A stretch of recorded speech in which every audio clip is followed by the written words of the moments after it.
7. Hello! And welcome to the Fabled 42, where we build community through friendship, gaming, and a lot of chaos.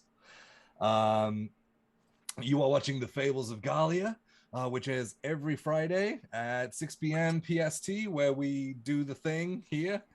And I don't remember if I have anything else to say about that, but welcome. Before we get into tonight's episode, we have some announcements, starting with Diane. You know what I'm going to say, you guys?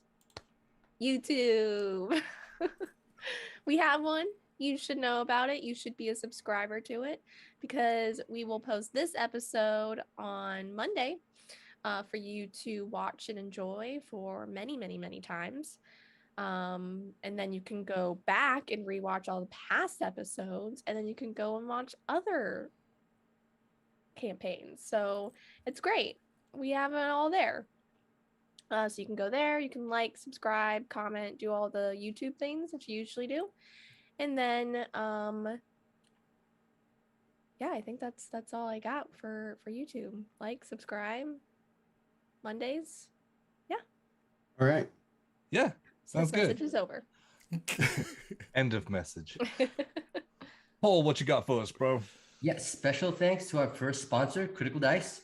Go ahead and enter !critical in the Twitch chat to enter into the first giveaway of the night.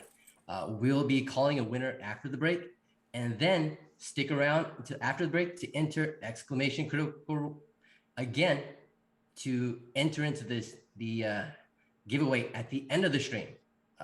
Please note our giveaways are for US and Canada only, excluding Quebec because of giveaway laws.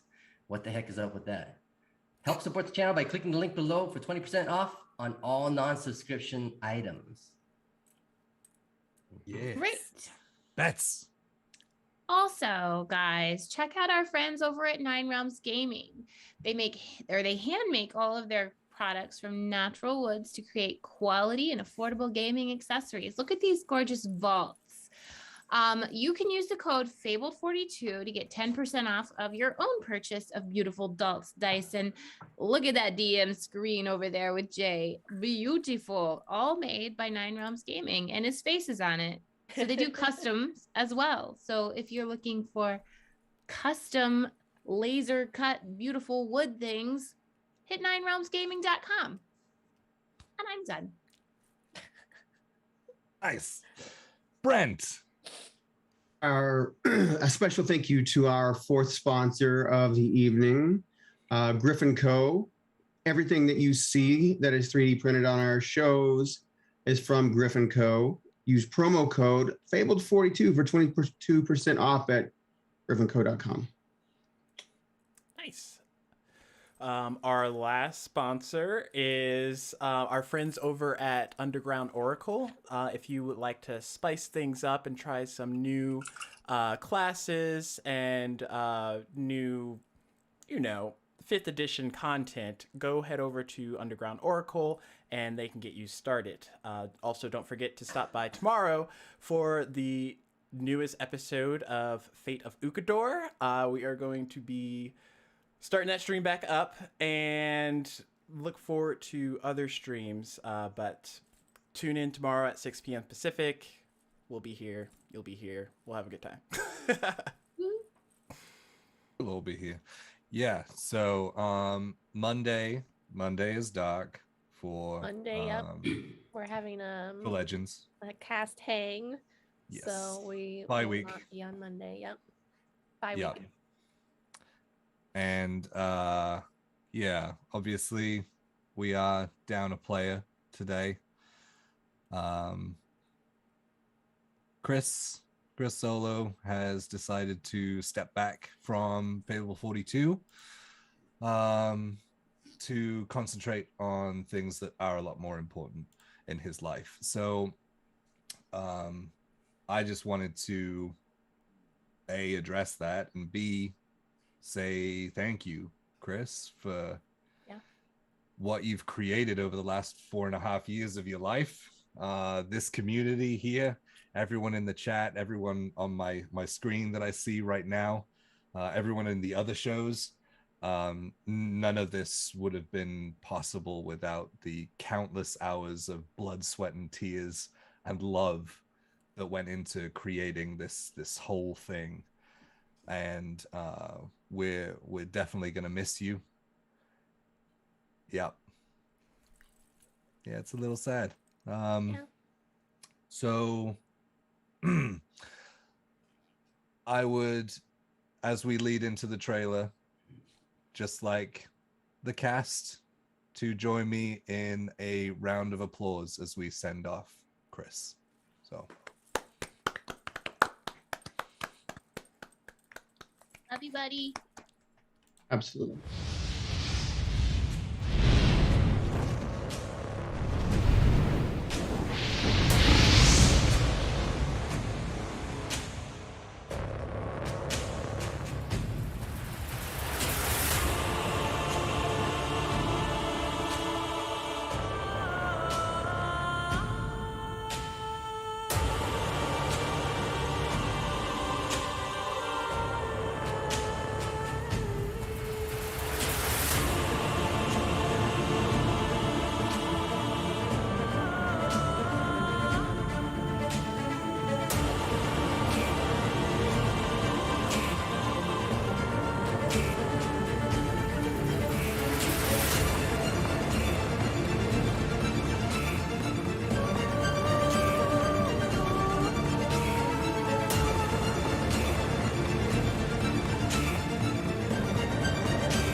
welcome back.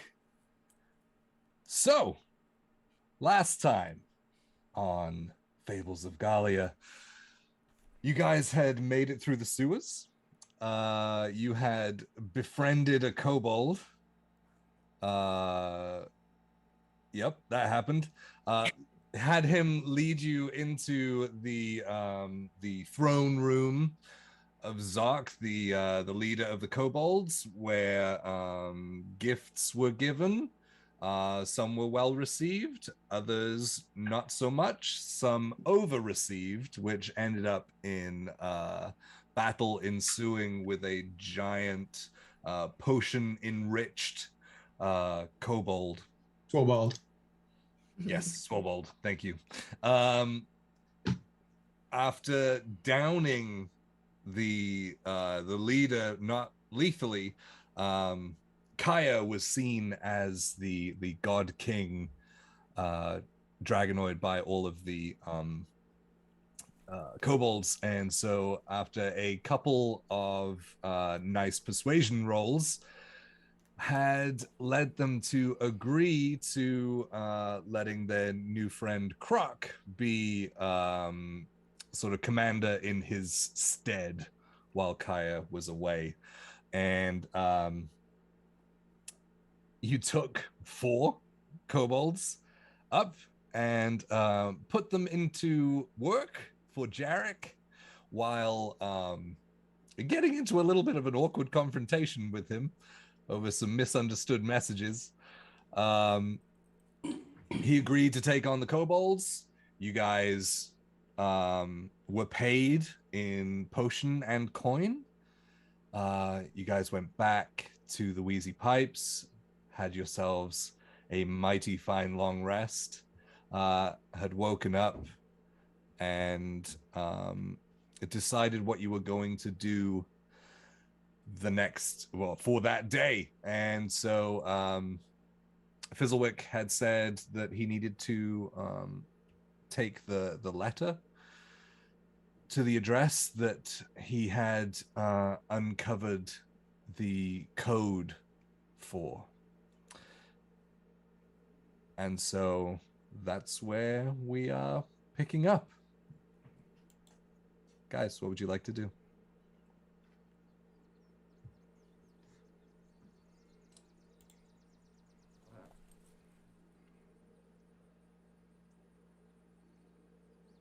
We're still in the inn or the tavern. Yeah. Yes. Okay. Yeah.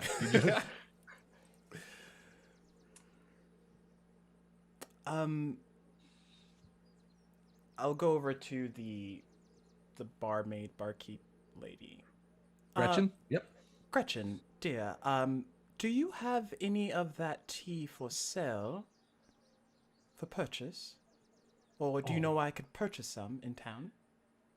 Well, this tea was a gift, but I could wrap some up for you. Just a little, like, couple Just of small bit, bags. yeah. Yeah, absolutely. And she pops around and looks kind of elated to be sharing this kind of love of tea with you guys. And so she heads to the back and starts to make a couple of pouches of the loose tea. Lost lays his flask on the counter and awaits Gretchen's return. Yeah. Got it.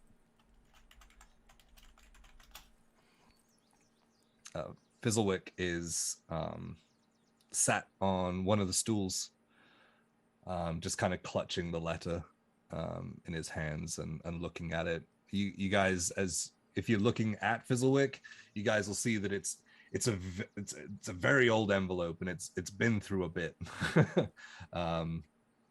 The edges are kind of starting to brown and yellow a little bit just from hanging around in pockets and things. It's creased, but there is a wax seal on the back with a like a cursive J in common. Refresh my memory. Has he told us about this letter? Like, has he told us? Yeah, last session he just said that he needed to deliver a letter. But that's the extent of it. Okay. Yep, thus far. And I think we agreed that we would help him with that. Yeah. Yep. Okay. And Kaya and Rhapsody, you guys would know about this. You guys saw him take it from Girard's jacket back in Ship's Rest. Well, Fizzlewick, are you ready to go? Are you ready to do this? It's been a long journey. He kind of sits there, grasping it in his hands. And he's like, yeah, I mean, I guess. Well, I think, yeah, you got to see it through. I mean, that's where we started. You know, when Roz and I met you, I think that's the first step in just seeing this through and seeing where it leads you. Lost turns to the spooky sisters and he says, as a businessman, I am not keen on being in debt to anybody. So I am eager to pay off this debt. And if that means that we need to deliver this letter first and quickly, we should do that. I'm okay with that. Me too. I look at Fizzlewick and just be like, that letter means something special to you, doesn't it? It's more from someone special, I guess, than I don't really know who it's going to. Oh. From someone special, meaning like that's what you have left of them?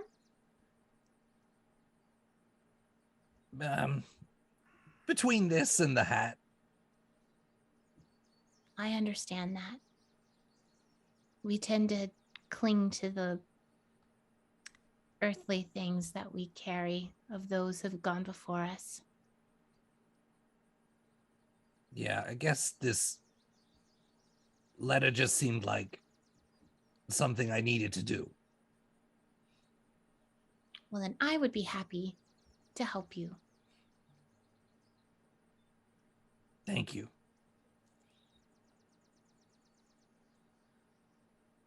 And at that point, Gretchen comes from around the back with a couple of like small, like leather thong tied pouches, and gives them over to Rhapsody.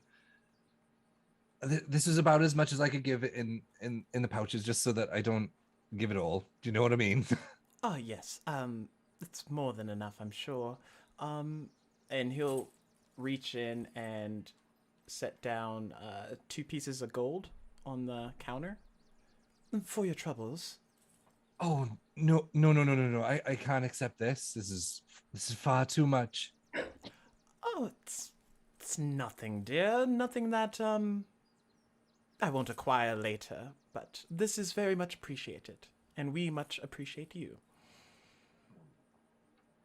Okay, well, if you need to stay anywhere and you come back through here, the next night's on me, okay? I'll think about that one. Not the coming back, the payment, of course.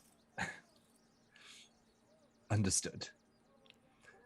And she just kind of side-eyes Lost, sat at the bar with the flask down. Yes. Well, pardon me, but before I leave, I do want to pay you for the last 2 nights that we stayed here. And I don't remember exactly what the charge was, but here's a gold piece. Oh, it was a lot less than that. Well, you were very kind. You know, the meals you prepared were worth at least this. It was wonderful. Oh, and she starts blushing, and the red kind of is exaggerated by the ginger thick braid that's kind of resting over her shoulder. Well, thank you, everyone. Thank you. And then her expression changes back to the sullen look as she turns back to Lost. And Lost just smiles and says, "Thank you, Gretchen. Put it on my tab."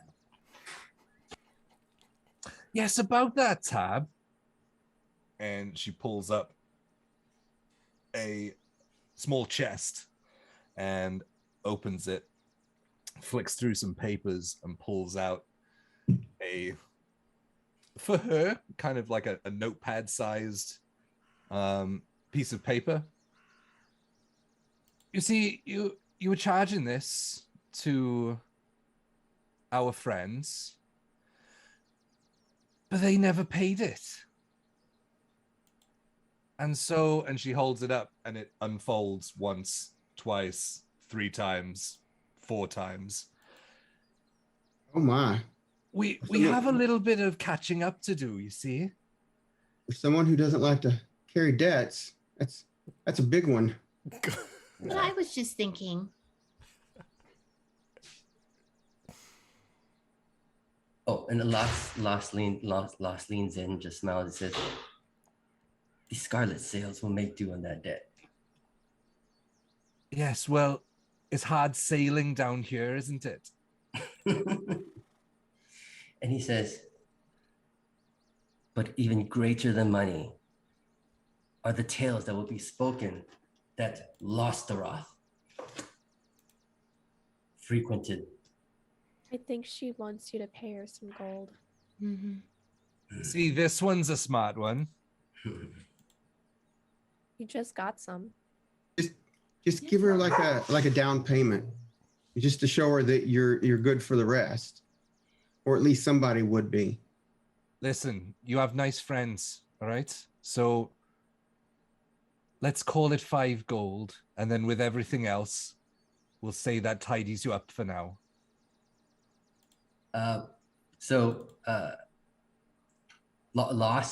Lost just kind of, Lost has the pirate background, which is the bad reputation. And so he's kind of like used to going through towns and just living off his reputation, his bad reputation as being a scary person. But this instance, he says, "Do you have more flasks?" And he pulls out 8 gold pieces and lays it on the counter. Make a persuasion check.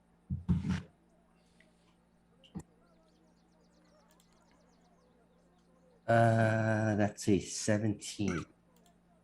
I think I don't have any bonuses. What? Oh, that's not too bad. 19. 19. Okay. She looks at you and looks at the coin on the desk, on the counter rather. And she turns around and she grabs 2 stout bottles of fire brandy and puts them on the counter and pushes them towards you. And he says, he smiles and he says, "That will do. But greater payment will be when the bards sing of Lasseroth and his..." Yeah. And Easy. she steps down halfway through your sentence and just goes to the back. Yeah.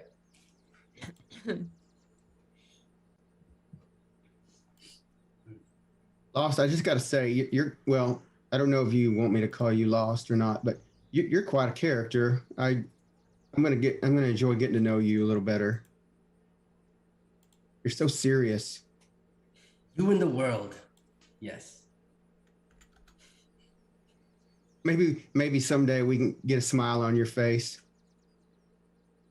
And he gives the most awkward looking smile that's almost like a sinister grin.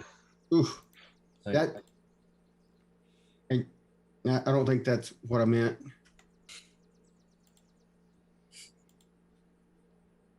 Well, are y'all ready? Sure. Lily, are you ready? You haven't said much this morning. Oh, I don't talk a lot, but I am ready. I mean, I know, but all right. Our aunts Help. always say that I talk enough for the both of us. That is true. And I will take this pause to distribute some luck and inspiration from the chat. Thank you very much, everyone. There is luck to Rose and inspiration to Jay. Oh, that's me. I'll write that one down. Okay. Inspo to Lost, and in honor of Chris, wishing him all the luck to Fizzlewick, which is also Jay. I'm just kidding. That's sweet, guys. Thank you. As a reminder to the chat, any Patreon and Twitch subscribers can @Fabled42 in the chat and distribute 1 luck and 1 inspiration point or inspiration die to any of the players or the DM. Just @Fabled42 and then who you want what to go to. Thank you. So you guys are getting ready to head out? Yes. Okay. Gretchen has kind of come back from the back. It was just an excuse to leave kind of thing. And has come back out and is tending to the bar. And Fizzlewick goes over to her and says, excuse me, do you know where this is? And kind of shows the envelope to her, which she looks down and looks very confused at it and says, "Oh, I'm sorry. It's kind of it's a whole thing." And then reels off the address. You guys probably would hear, just because Fizzlewick is not known for being quiet about things, would hear the name Gisela. And as they're kind of muttering between each other, and you can see Gretchen kind of pointing and like doing the whole direction thing with your arms. And he says, Thank you very much. And starts to head towards the door, kind of straight between all of you in Fizzlewick fashion, without saying a thing. All right, I think it's time to go. Right. So you guys follow suit. Okay, so you head out into the street. The day, it's bright outside, but it doesn't look like sun. It has this kind of artificiality, if that's a word, to it. As you start to remember that the sun isn't the sun here, and as you look up into the sky, the shade has come back from the day globe that is stuck into the bottom of the upper echelon. The painted clouds, enchanted, are kind of moving around peacefully in the sky. And it's a lot busier than you remember outside. There's a lot of people walking around, all different races. There's like a couple of goblins that walk past, kind of hurriedly, like pulling a small goblin behind them, like pulling them along. And there are dragonborn around, all chromatic, I will say. There's a couple of half-elves with bows on their back. They look like adventuring types, and they're just kind of wandering through. But Fizzlewick kind of just starts walking.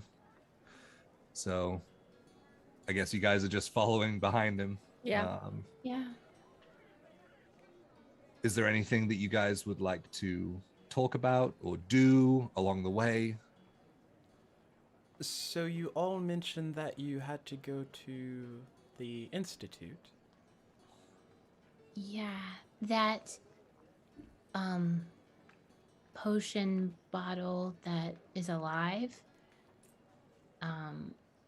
that belongs to them. It does not belong to us. We just came across it and, well, lost it. And we only thought it would be right to return it to them because it doesn't belong to us. How did you find out it belongs to the Institute? It says on the bottle. Oh, that's right. When I was looking at it, I guess I wasn't paying attention when I was really surprised about what was in there. Yeah. Yeah. Bottle belongs to the Institute. Supposedly. We will see. All right. Well, it's a good place to start. Maybe after we talk to Fizzlewick's friend, maybe we can all head and go with y'all to the Institute. I think we'd love the company. Yeah, if that's all right with Roz and Fizzlewick, Oh, of course, yes. Fizzlewick is just continuing very much tunnel vision. Nox takes a swig from the flask, and then his face just wrinkles in disgust, and he's like, "It does not taste better after having paid coin for it." He just grumbles and he continues walking. Well, think of it this way: that you didn't pay coin for that; you paid coin for the other stuff, and that one was still on credit. So you can, in your mind, it's still you got it without having to pay for it. Maybe if that'll make it more palatable. He's just silent. Just there's a cloud of it's like a dark cloud around him. Oh. Hey, Roz, he's kind of the opposite of you. As in, Well, he's like always broody, and you're always like flashy and fun, and he's like all stoic, silent type. maybe we can break him out of his shell. That's what I was saying earlier. If we can get him to smile, at least something better than that thing he showed me a minute ago. I'll consider it my new challenge. If anybody can do it, you can. You certainly helped me. Oh, come now. You know what? I think that we definitely met the right group of people because you guys are literally just trying to make each other smile. And that just makes me so happy. Well, we have known each other for quite a while. We're practically brothers. Can't you see the family resemblance? No. Oh. Well, we're pretend brother. I mean, we're not pretend brothers. It's like a brotherhood that we share. I can understand that. You just hear Lost say out of the side of his mouth, "We bled together. That's enough." Well, that is true. You guys almost all died. Yep. That was pretty intense. And then Lost is just gonna kind of check on Fizzlewick. What's Fizzlewick's his demeanor or mood heading toward to deliver this letter? Make an insight check. As he's not really communicating to you. 10. 10. Looks like Fizzlewick. Weird little gnome dude. Okay.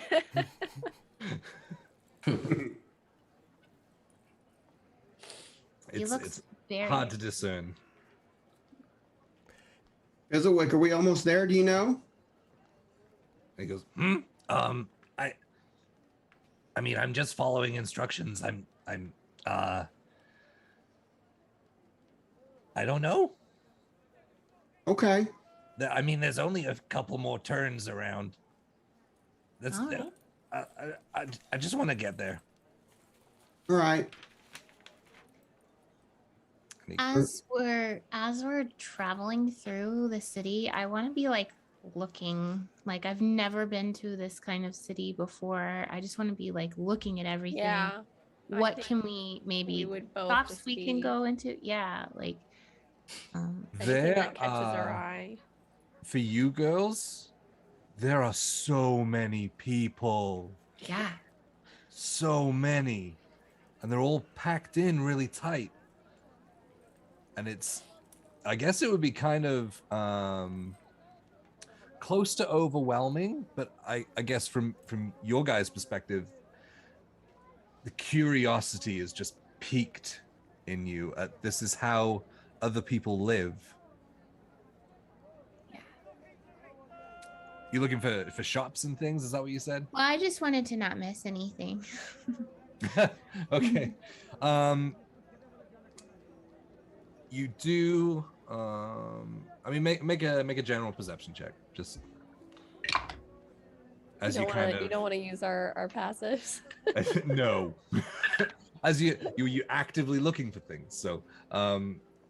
I rolled really bad. And just because there's so much going on 21. that can overwhelm you. Oh, shut up. I have a +7. I do too, but I rolled a 2. Oh. Yeah. Okay. Rose, you're just enamored with all of these different kind of different types of humanoids and things that are just kind of living together and coexisting, and it's kind of just that takes your eye more than the buildings do. Lily, you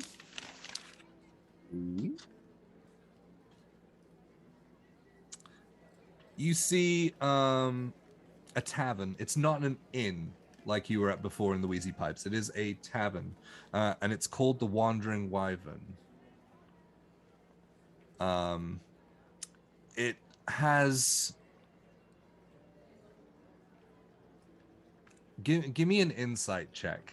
This is weird, but it's on the building, and I'm doing it because it's you. Okay. Okay. I have a 24. There's a strange kind of aura around it. How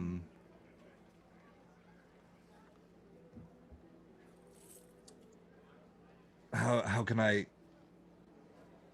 It seems dark. Not dark as in like in terms of light and dark, like actual lit light. Yeah. But there's very dark vibes coming from it. And with, what did you roll, a 21 perception? Mm-hmm. Yeah, okay. So you see that there's on the corner of the building, and this is across the street from you, which is why Rose couldn't pick it up between all of the people. You see that there's one very large person, larger than you've ever seen, with these thick blue lined tattoos across his head and down his arms and chest. He wears a set of black leather armor, sleeveless, and on the top of his arm is what looks like a kerchief, and it's scarlet in color. And he is one foot up against the building and just looking around. Now, based on like what Lost has said, like would I put 2 and 2 together and like assume that this is connected to the group he's been talking about? Potentially.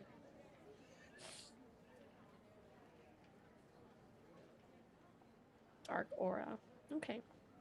If Lost notices the spooky sister's hesitation, he's not sure what they're talking. They're hesitant about, or he's just gonna say. Not talking, and I have no emotion on my face, so. He's just gonna say, "You get used to it. The taste of the sweat and piss and shit of big city. You get used to it." There's a lot of people. I've never seen this many people at one time or ever. Yeah. And so, as you guys walk past the tavern that you don't know is there, except for you, Lily. Yeah, I'm just like noting it, and I'll probably talk to someone about it later. Yep. And so, I'm sorry, it's not a scarlet color. It's got more of a like a winey kind of red to it. It's okay. It's less purples, more reds in the hue. Like a crimson. Apologies. Yeah. Okay. And you guys head round another couple of corners, and Fizzlewick comes to a stop. Is this it, little buddy? And he just stares up at the door, and then down at the ladder, and up at the door. Little one, is the door handle too high for you to reach? I don't know. I guess I need to get closer to see that. We'll wait here. You know, if you want us to come with you, we will, but we'll stand back while you do this. This is something you need to do. We're just gonna hang back here. No, I'd like you to come. Okay. You guys are my first friends. Well, I'm honored to be your first friend. Let's walk up there then. And so he walks up the couple of steps that leads up to this terraced house. It doesn't look anything special. It's one of many in a row of houses, all very tightly packed together. And he reaches for the door knocker, which Lost is halfway down the door because there are short and tall races here. And he reaches for it and hesitates and draws back. So inclusive. And then reaches forward and pulls it and then just drops it, so it on the door.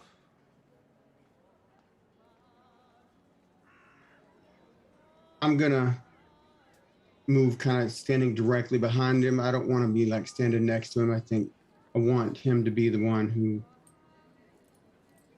I'm kind of behind him. Okay. Are the rest of you, are you kind of there, like on the steps or down the bottom? He said he Wait. wanted us to come with him, so I would have walked up the stairs. Okay. Yeah. Yeah. All right. A few minutes pass, and then you hear a sudden shifting of several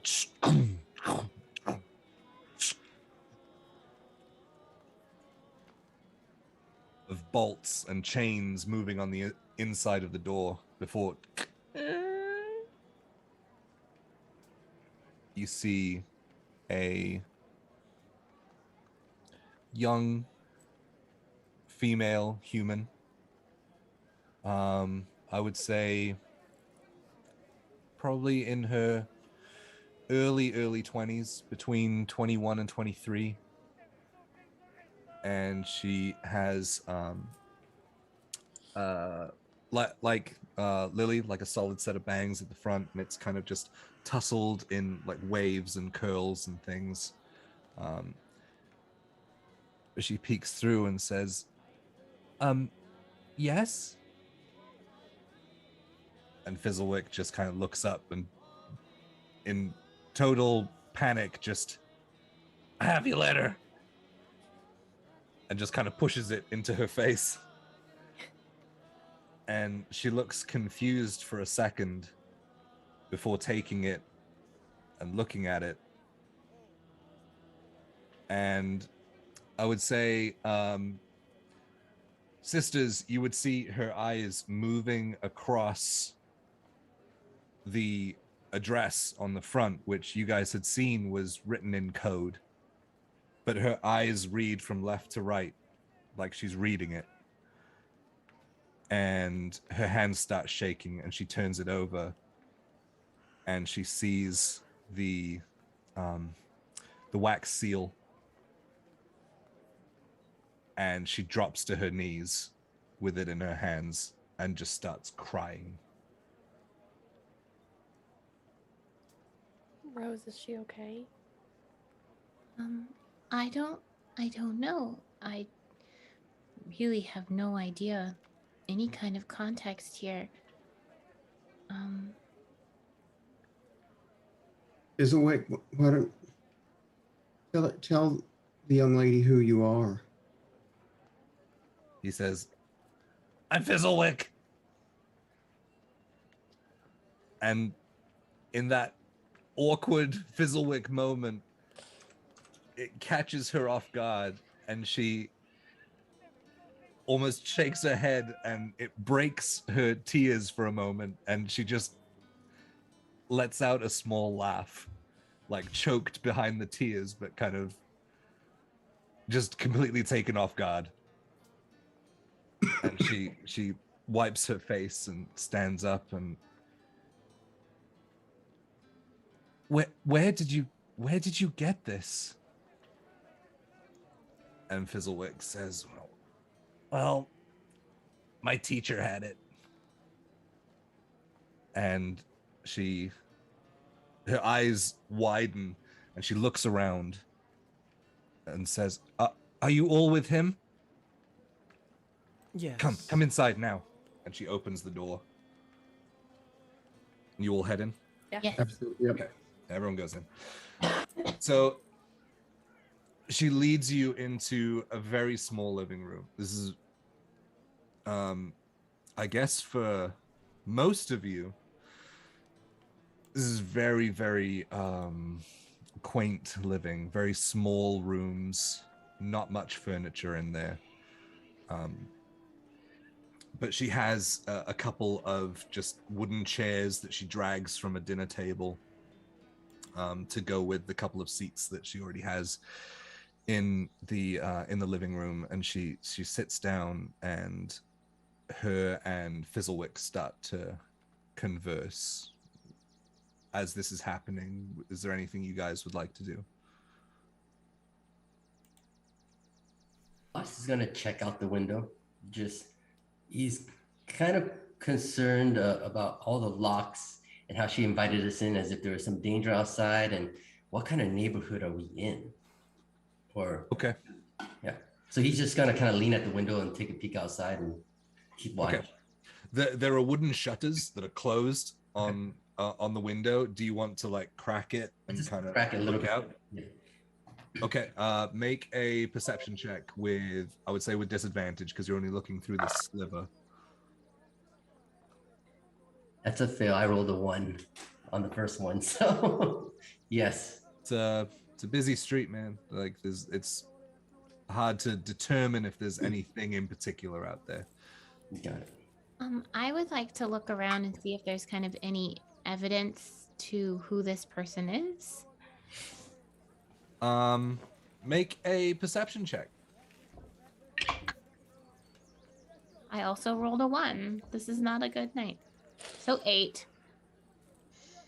I mean, you've only just met her and Fizzlewick. You don't really know the tie there. You're not even sure if they know the tie right now. And so looking around and glancing around, you see a couple of like what look like sketches and things. There are books. There is a bookcase that has a lot of very well read books on it, but nothing that really gives you a sense of who this is. Okay. I was gonna say, I would be looking around like you do when you're in someone's house that you don't really know, and you're just like sitting there and you're just like looking. Mm-hmm. Yeah, I would Not say really that for anything, just looking. Yeah, around. I would say that like passively, that's kind of what you notice as well. If you're not really looking for anything in particular, that's the general gist of things. You notice that there's not a lot of decoration. The most decorated thing seems to be the bookshelf that has like lots of books on it. So Right. I'm just sitting in the corner on the floor, just kind of just waiting, hanging back. okay. Raz, are you doing anything? Or are you just taking in what's happening? Mixture of taking in and not wanting to, take away from Fizzlewick and this woman. Okay. All right. So leading into this conversation, she sits down with Fizzlewick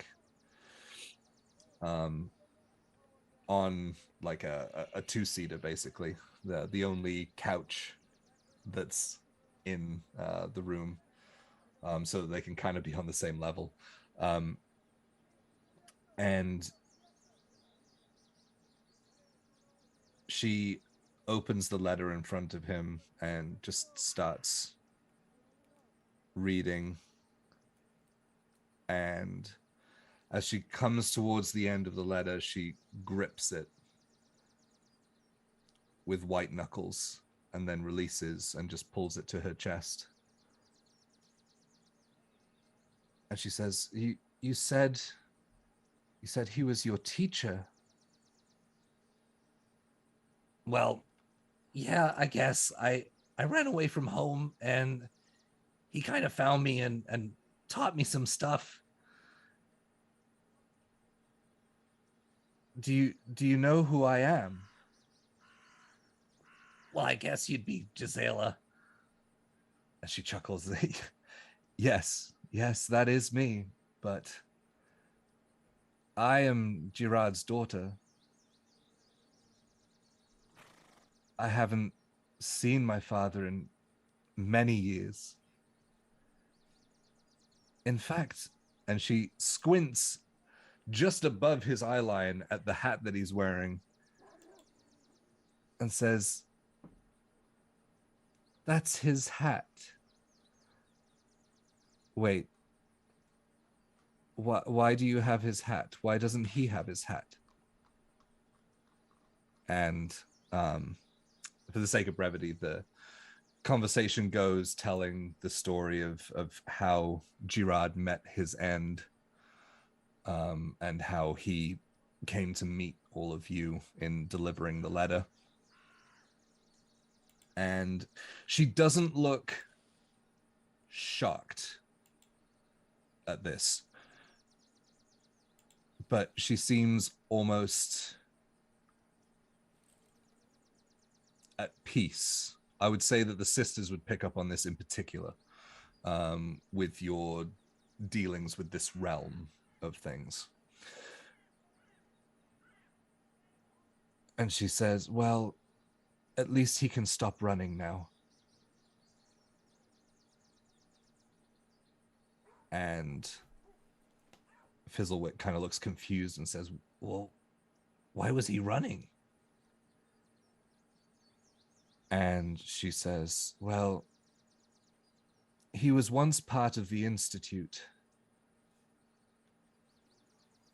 My father was a teacher before they started making political plays. He was somewhat ostracized by a lot of the other powers that be within the Institute because he felt it was his mission to change the way that arcane magic was being used, less for war and more for help. And in fact, she points at one of the patches on the top of his hat, one of the leather patches that's kind of sewn in over a hole, and says, that patch there, do you know how he got that? He was trying to develop a healing version of a magic missile. Wow. Well, yes, well, wow. Wow at the idea, not at the execution. Oh. He was fine. He was fine. The hat took the brunt of it. And she starts to share some of the sketches and things, and they are... Fizzlewick recognizes these as Gerard, and she talks a little bit about how she was growing up. And I've been by myself for quite some time. Mother died a long time ago, but my father made some enemies within the Institute and had to leave. I was 6, 7 when this happened. Mother died a little while later when I was 16, but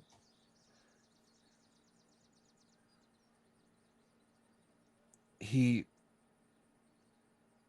just wanted to do good.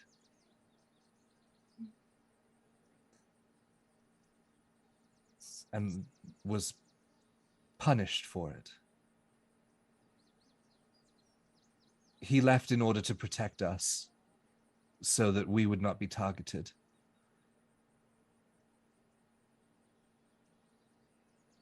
He developed the cipher that you see on the envelope.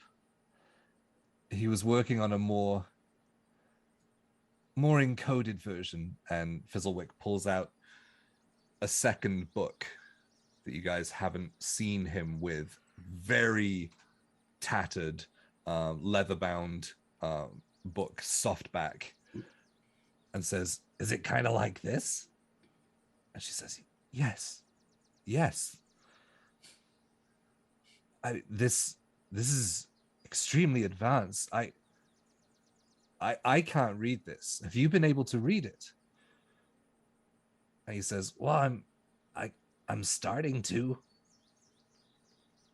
He said I had to earn it." And she starts, again, for the sake of brevity, she starts telling stories and things, and Fizzlewick does the same. They're kind of taking the two lives of Gerard that they both knew and kind of just fixing them together. And you guys see Fizzlewick laughing for the first time, smiling. He says, "You know, I never really had a family. I mean, I met these guys. They're my friends. But Gerard he was more than a teacher. He was basically my dad." And Gisela says, "Well, yes, he has that effect." And they share this moment, and it's heartwarming to you guys. As this is going on, was there anything you guys wanted to do or say, or are you just letting this moment happen? You did speak about Gerard being chased by something from the Institute. Are you saying that the Institute is bad? Huh. That doesn't even begin to describe it. Lost gives a sidelong glance to the spooky sisters with the raised eyebrow. It is a complex structure, which is further complicated by many people making their own plays politically, and they have seemingly formed factions within the Institute. And personally, I think that this is what's fueling their push for political influence. I mean, I'm blanking on my entire map. The area that you guys are in, the Jalin Republic, all of the Jalin Republic, each city has their own representative from the Institute within it, an advisor, someone who can see things that others can't using their arcane prowess. I don't trust any of it.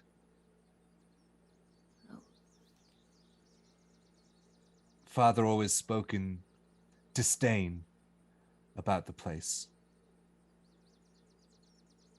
So you It's don't dangerous. So you don't think there's anyone at the Institute that could be trusted? Well, there may be. I mean, I was but a child when Father had to leave, so all I have are faint memories of certain things that I overheard him and Mother talking about, and things that Mother told me, but she was kept mostly out of the loop because fear that we would be targeted as well. I'm sorry I can't be of more help. I think that Kaya, you are the creature we helpful. encountered, the one that sprouted wings, do you think it was from the Institute? Well, he mentioned that he finally caught up to him or something along those lines, and that he couldn't hide forever. I can't remember the exact words, but it was whatever it is. It started out as human, I think, and then he's doing some sort of alteration to try to become some sort of dragon creature that wasn't natural. Gisela, do you know anything about that? No.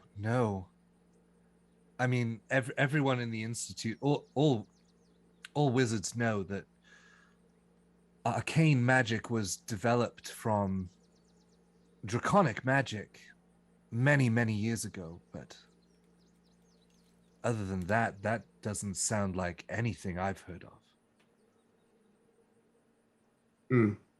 I'm gonna pull out the bottle and show it to her. Do you know what this is? As it kind of, are you holding it tight? Yes. Okay. So as the liquid kind of lashes around from side to side, it's kind of coagulated mass inside of the bottle. The red, thick liquid with the hints of scales through it smashes at the side of the conical flask that you hold, and she says, I have no idea what that is. Does it look like that thing is getting bigger or growing? No, I won't make you roll for it. No. Okay. No, sometimes it seems to swell, but it kind of withdraws in order to make itself bigger. It seems like the mass moves around, but it doesn't actually change in volume. If that makes sense. Like a symbiote. That's what I imagine. Yeah. Close. Yeah. Do you have the ability to identify this?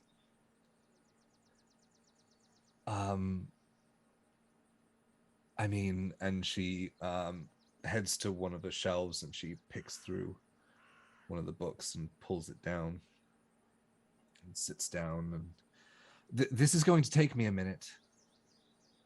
I think we've got a minute. Well, I say a minute. 10 minutes. That's fine. Maybe 11. It's been a minute since I've done this. I'm sorry, a minute. I'm sorry. You can take all the minutes that you need. Which If you puts don't us- mind, we're just going to make ourselves at home. Yes, absolutely. Any friend of father's. And she sits down and puts a small pair of reading spectacles on and starts enchanting on the ground for 10 minutes. If there's nothing you guys want to do within that 10 minutes. I would go over to Fizzlewick while she's doing that. Hi, friend. Oh, hey, Rose. How you doing? I mean, I thought I'd be sad talking about Gerard as much, but I'm also kind of happy. I can see it on your face. You seem very happy. Yeah. Gisella's really nice. She is. She's very kind. Yeah. I think she gets that from her dad. Yeah. Maybe her mom. I never knew her. Well, you can just think it's from her dad. I think that's what's creating a bond between the two of you. Yeah. Yeah. It's strange. I've never really had family.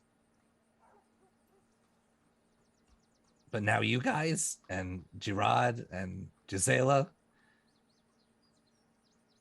I guess it's not always the family that you're born with. Sometimes it's the ones you choose. You know what? You're very right.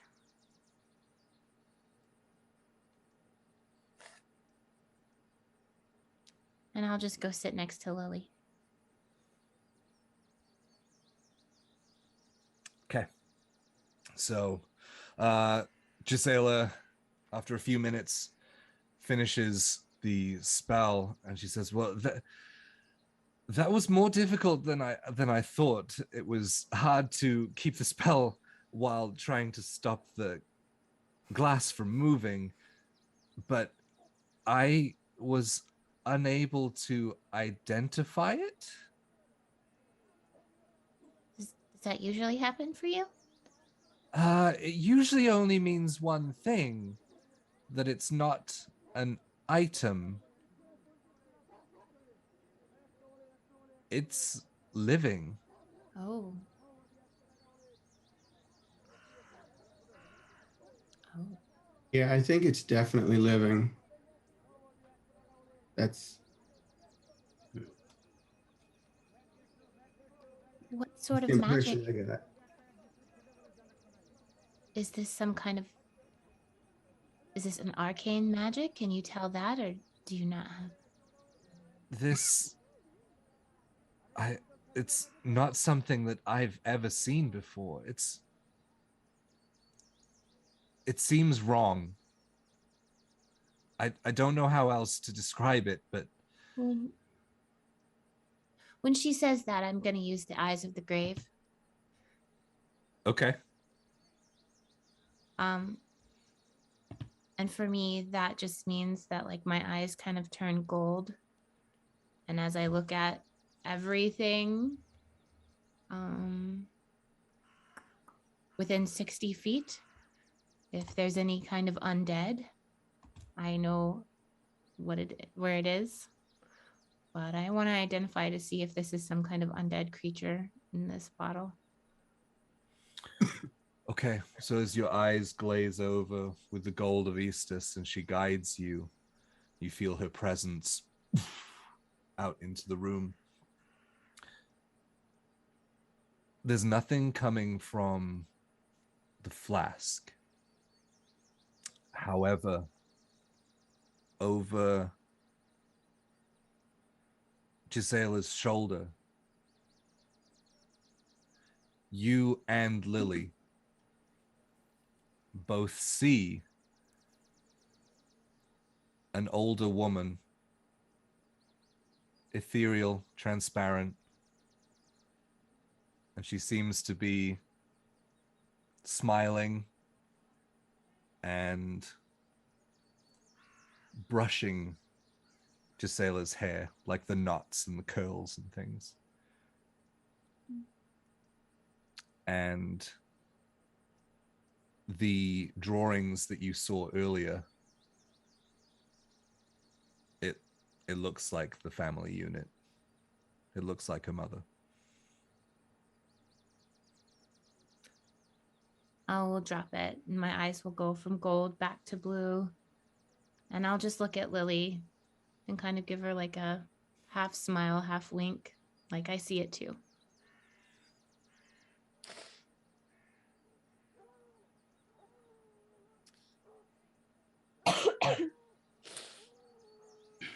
Well, thank you very much for trying. I think you've given us more information than we ever thought we would have. And I'll take the thing and put it back in my satchel. Yeah.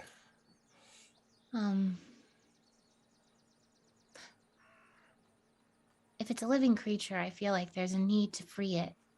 However, I think this is outside of our expertise.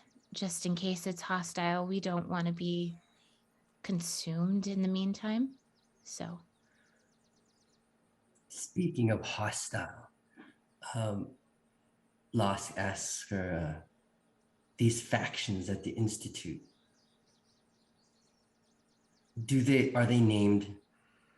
Have you ever heard your father mention anything of them?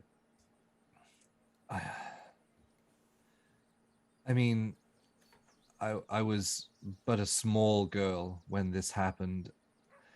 Any names that he may have uttered, he may have said names around me, but they probably wouldn't have meant much to me when I was that age. I'm sorry. And then Lost looks at all the locks on the door. He says, have you ever encountered any of them? Or have you been safe all this time? No, I've never. I was raised to be careful. And when Mother passed, I was by myself, so extra careful, you could say.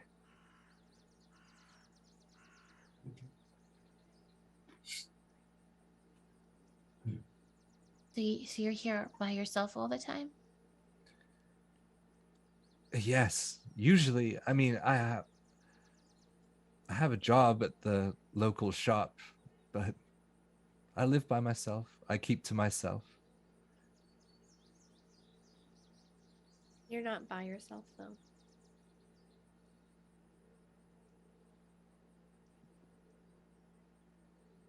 Right now? Not ever. And your mom's still here. That's very sweet of you to say. I mean, she was just brushing your hair. Or, that was her projection.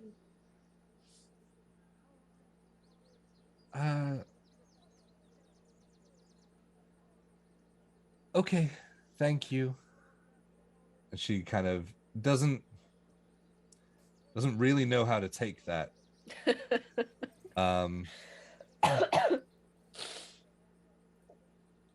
The extra bit. As she kind of steps away and goes back towards Fizzlewick. She says, we could start to decode his book if you wanted. And Fizzlewick looks up and says, really? I mean, I've already started, so I'm kind of ahead of you, but I mean, not in a smart ass way. Like, I would like your help, please. And she giggles and says, absolutely. It feels nice to have a connection to the other side of my father's life that I didn't get to experience with him. And Fizzlewick kind of looks down and has a small smile in the corner of his mouth and just, yeah.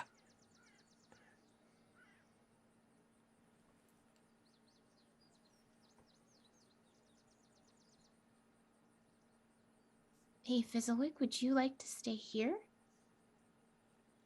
Oh, I mean, she didn't say that I could stay here, and I don't want to. And she says, no, it's absolutely fine. I mean, it's not much, but I have 2 rooms. You don't find a sister every day. A sister? And he goes bright red. And he just starts kind of mumbling and fumbling over his words like you've seen him do many times before. And Gisela kind of sits back and giggles. I mean, I think it's fate. I do too. Lost just up from the corner just says, if anything else, you'll make a worthy guardian, little one.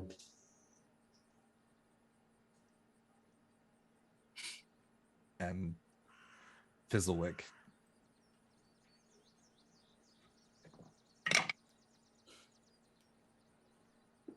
kind of side eyes you a little bit. It's like, are you making fun? And you actually see Lost smile. Like an actual smile. Smile. Kaya, you see that. I did. Do I still get credit if I didn't actually call?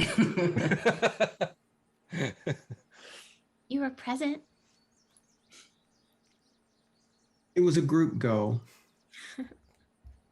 So you guys just kind of enjoy the warmth of this moment for maybe an hour or so as she gets acquainted with each of you and connects more and more with Fizzlewick. What would you guys like to do?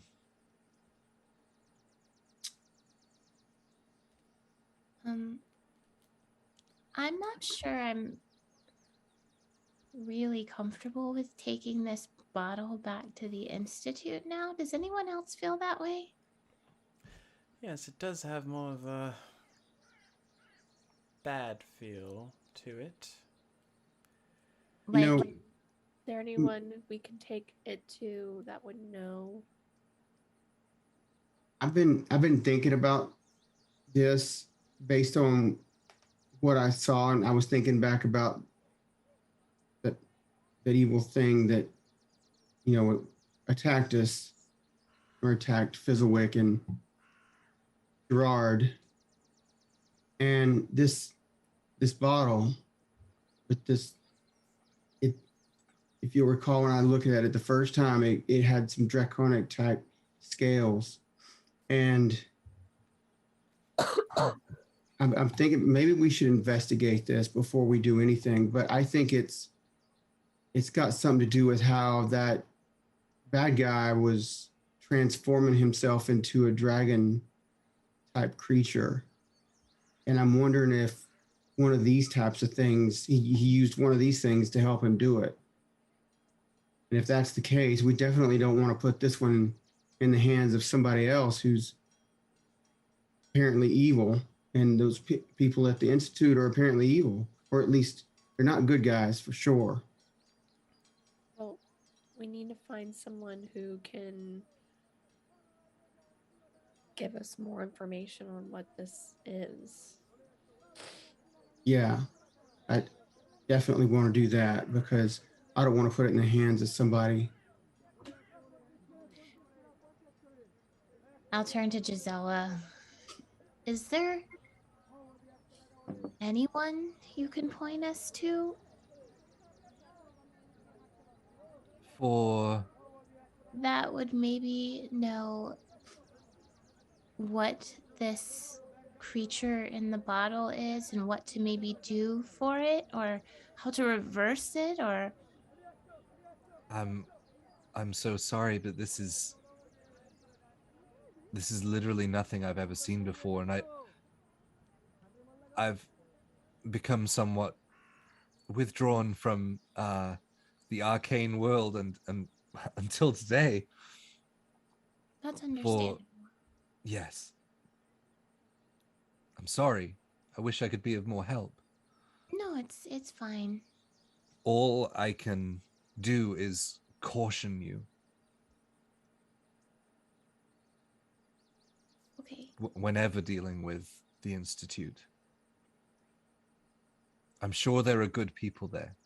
There are plenty of students that will learn and do good things with their lives, and I'm sure there are plenty of teachers there that are good people as well. And I mean, the more that it's grown and it's become almost its own city itself, but you don't know who these people are. Okay. Well, it's in our hands for a reason. Fate brought it to us. Even if it's just for us to protect it and keep it from those who would do evil with it, until we know what else to do with it.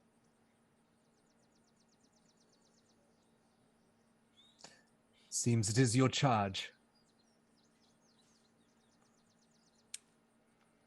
Yes, and if Eastus thinks that we are strong enough to take this on, then so it shall be. Ah. Religious, I see. Things make sense now. Lost takes a big swig of his flask, and then he looks over at Rose and Lily, and he says, well, we're sort of in a quandary now, right? How do I relieve myself of this debt when we are not returning this vial to the Institute?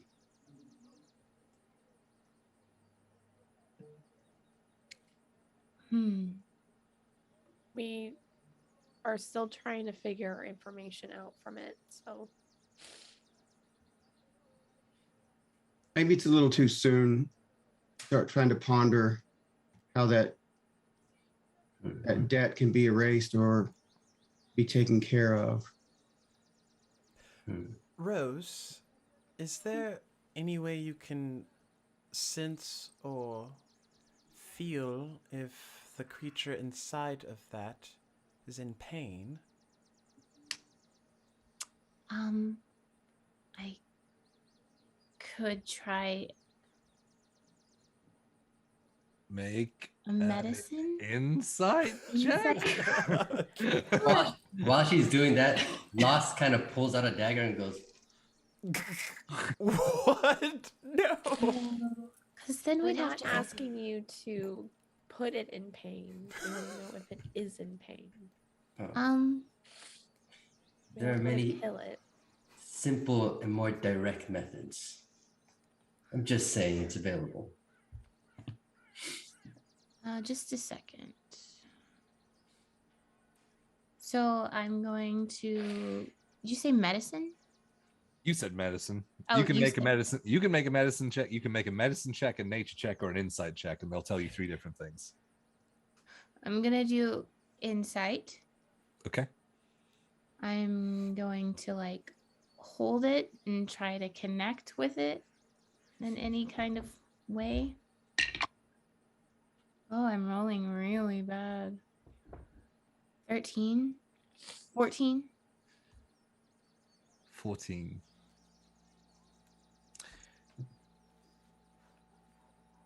Best you can tell is that the movement seems less like it's in pain and more like it's trying to get out. Frustrated. If anything, the way it's hitting the sides seems to be with force. Other than that, the movements seem to be kind of almost random.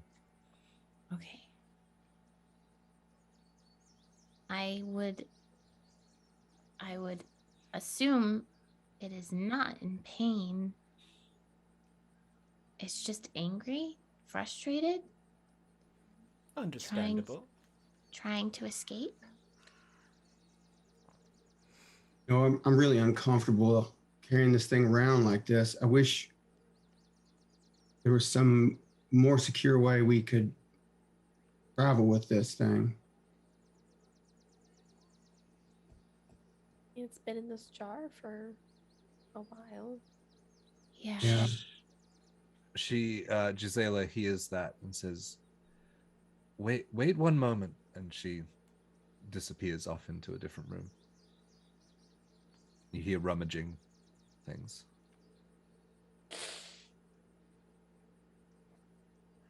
Were you And really going then- to stab the potion? Poke. I don't. Well, I don't think just poking the bottle would do anything, but we definitely don't want to open it. We definitely don't want to open it. Not in this house. Not anywhere, I don't think. After a couple of moments, you hear a heavy of something being pushed across the wood floor, followed by a door being opened. And she comes back out and like dusting off this tattered brown leather covered in dust, almost like a small satchel. And she opens it and says, well, it should be safe in there. What is that? Is that What? I mean, this is a pocket in a pocket, if you will. Anything that you put into this goes into a little pocket plane. Oh, I've heard of this. It's like you can put whatever you want in it. Yeah, I mean, it was my father's, but I mean, you could see, and there's the dust is like thick, even though she's like beating it off, like it's all up in the air and things, but it's still, the dust is stuck to it. Yeah, it's sticky dust now. Yep. It's that grimy, gross, like it's been there way too long. So I haven't really had a need for it. And now with my newfound connection to my father, I don't feel a need to hold on to this one. Well, we would very much appreciate that. That would make carrying this around a lot more inconspicuous. and safer? Because if it got out, it would be just stuck in wherever that is. In that pocket plane. Yes. It wouldn't be able to hurt anybody in there. No, and it becomes very hard to detect as well. Well, that's really good. Good point. Oh man, do you think somebody's chasing this down? I think somebody's sure missing it. And I'll reach over and grab the bag and put the bottle in it. And so as you like open the satchel and start to go in, like your arm goes elbow deep into it, and it's only maybe like 12 inches tall, like the actual satchel itself, but you go all the way elbow in and you look down and you don't see the rest of your arm, but you pull it back out and it seems weightless. Wow. You just have to know what's in there before you put your arm in to retrieve it. Okay. Lost looks at it appreciatively, and he just mumbles, "You can smuggle so much with that bag." And I put it over my shoulder. Noted. Yep, you can add a bag of holding to your equipment. Very cool. We can, if things get really heavy, I suppose if they fit down in there, we can carry them in there too. Yeah. Yes, Really? you know what they say, if it zips, it fits. I guess so. I never heard anybody say that, but we didn't have anything like that where I grew up. So, will you be... Where do you plan to go? I don't think we know now. But we do need to find someone as an ally in regards to this dragon bottle. Well, if you're looking for information, Mm-hmm. and she grabs your hands, and you're being very careful. There is a tavern around the corner from here. Oh, I saw that place. It's very dark.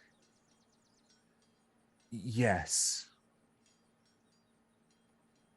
They may have information there. There may be people there. You will probably pay for it.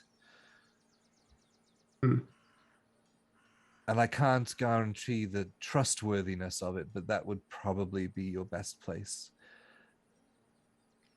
Thank I you. hate to send you to it. It is full of criminals. Is there a particular reason they would be knowledgeable in this regard? The people in there have somewhat of a sub-control over the Shade Run. More power, I would say, than the Shade Guard themselves. If information flows, it flows through there. Just promise me you'll be careful if you do go there. Sure, of course we'll be careful. Okay.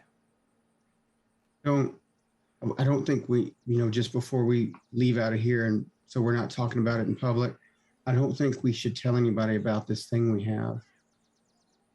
I don't know how to get around it, though. Talk about what thing? Right. I think that's a good point, Ross. You know what you could do? You could ask about the creatures you saw. The part man, part dragon things that you saw. That's true. You have dragon in your blood, so it would kind of make sense that you're asking about it. Right. I have to be pretty careful, though, around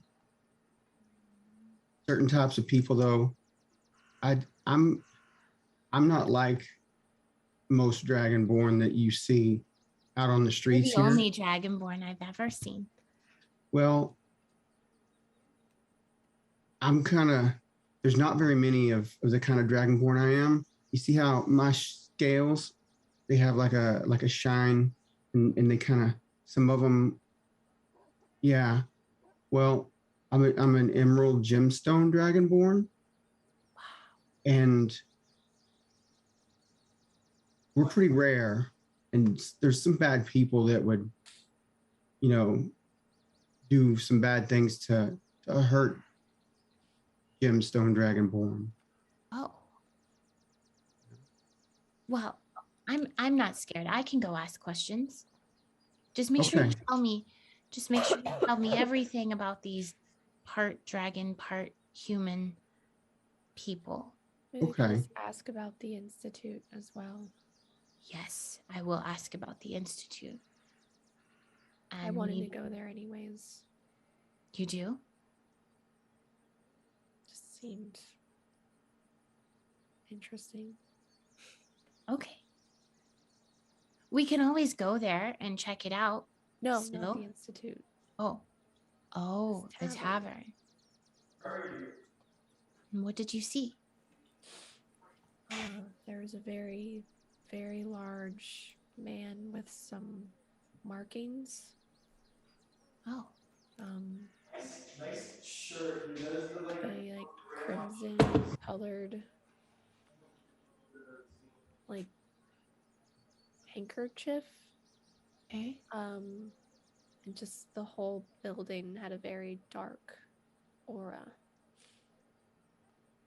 Oh. Okay. We can still go and ask questions. When Lost hears that interchange between Rose and Lily, he asks him, what did you see? What I just said. Tall man, markings, handkerchief, dark aura. Jay, would I recognize any of that description? Yeah, the handkerchief on the arm. Definitely. What does it signify? You would definitely recognize this as a symbol of the Crimson Syndicate.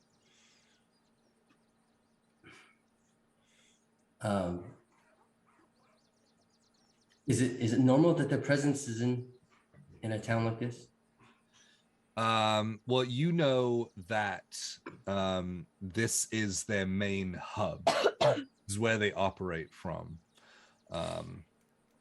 So, and with like your knowledge of kind of the underworld, you know that this is the type of place where it's not the very rich environment. This is somewhere that they've been able to exercise their power to an extent where everyone feels like the guard doesn't actually run the place, it's the syndicate.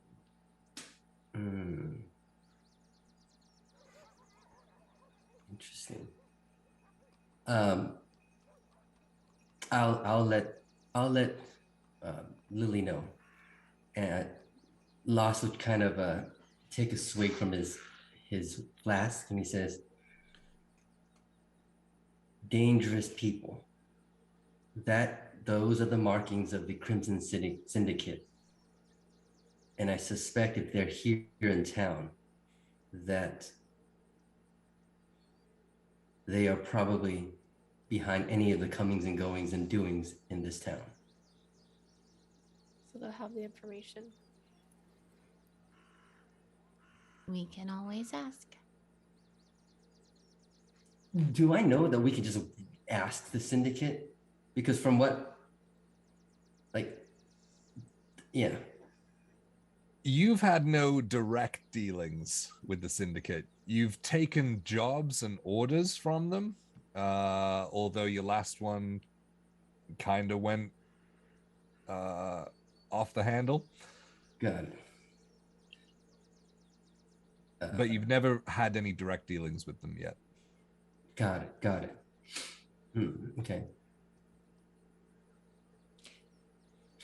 Yeah, I let them know that I myself have never dealt directly with them. It has always been through intermediaries. But my dealings with them have always been successful. Well, good. Do I He just believe let them him? know that he screwed up before. He's like, yes. Do I believe that he's been successful in his dealings? Roll an insight check, and lost, roll a deception check. I'm not even going to ask you if it's a persuasion or not. Okay. I got a dirty 20. Oh my gosh. Do I even roll? Yeah, I got an 11. He's full of shit. As always. I feel like I've said that before. Either that or fire brandy. One of the two. Yep. Someone else will do the talking.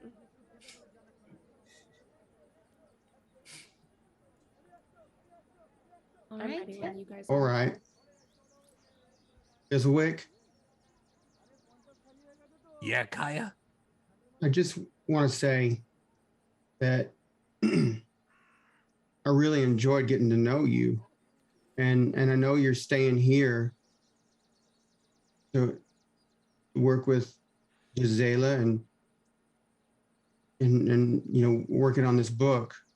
But I just want you to know if you ever want to join us again, that we'd be honored, or at least I would be honored to have you. And you know, I got to come visit my kobold people.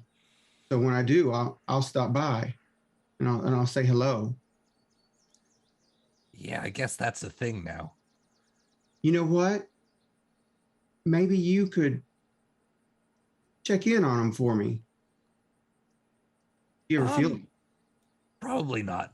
Okay. You know, that's all right. And he like awkwardly lifts his arms up And I'm gonna kneel down and, you know, and like places them around as much of you as he can get his arms around. yeah, and I'm gonna put my arm around him and just kind of pull him in, give him a. Thank you guys for helping me. Thank you. That's what friends are for. Actually, that's what family's for. Yeah. You're the only other person with purple hair I've met. Yeah. Me too. I mean, not me. I mean, you. You know? I know. That I met. I'm Yes. okay. I'm gonna go kneel down and put my hands on both sides of his face. And I'm gonna say, Fizzlewick, this is your path. Fate brought you together with Gisela. And now you get to do great things. I'm so excited for you. And I'll reach up and pull a flower out and just hand it to him and be like, something to remember me by? Thank you. And then I'll tussle the hair on his head. It's like gross. It's like you pull your hand back and it's kind of got a shine on it now.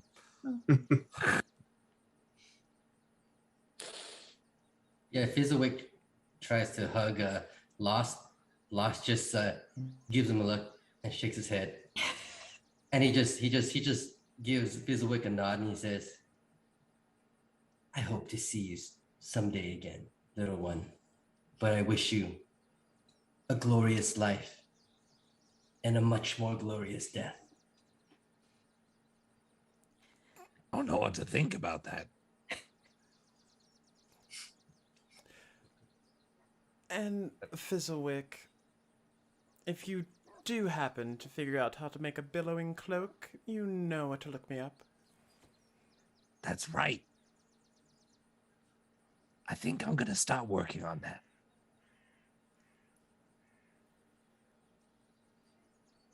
Eat What? like And she beans. looks at Gisela, and Gisela says, "A what?" And he says, "I'll tell you about it later." I guess this is maybe not goodbye. Maybe just see you later. Yeah, I like that. That's what I say to folks where I'm from. We just say, see you later. Because, we'll always come back around somewhere. Yeah. Yeah. I think maybe one day our stories will weave together again.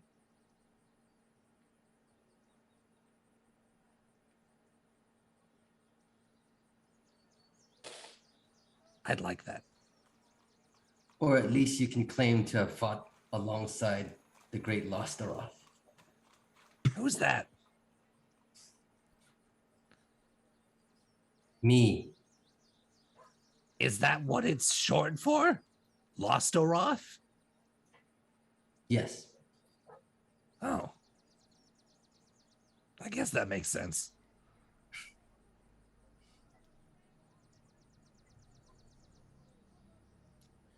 And All right. yeah, you guys have that moment where you just awkwardly, no one wants to go, but you've already said your goodbyes, or you see your laters, and kind of they stand on the doorstep as you guys slowly turn to go down the steps and make your way back out onto the streets of the Shade Run in Elderwich. And that's where we're going to take a short break. Fizzlewick finding a new home and a new family. Yeah. I do have some luck and inspo to read off before I forget. I did see it in the chat. I just didn't want to disturb that moment. Luck and inspo to all the players. Luck to Rose and inspo to Roz. Luck to Kaya and inspo to Rhapsody. And that's it. Yep. That's good. All right, guys. Hey, exclamation point critical in the chat to enter into our first giveaway, which we will draw as soon as we come back from the break. So stick around. All right, guys. Right.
Technology, guys.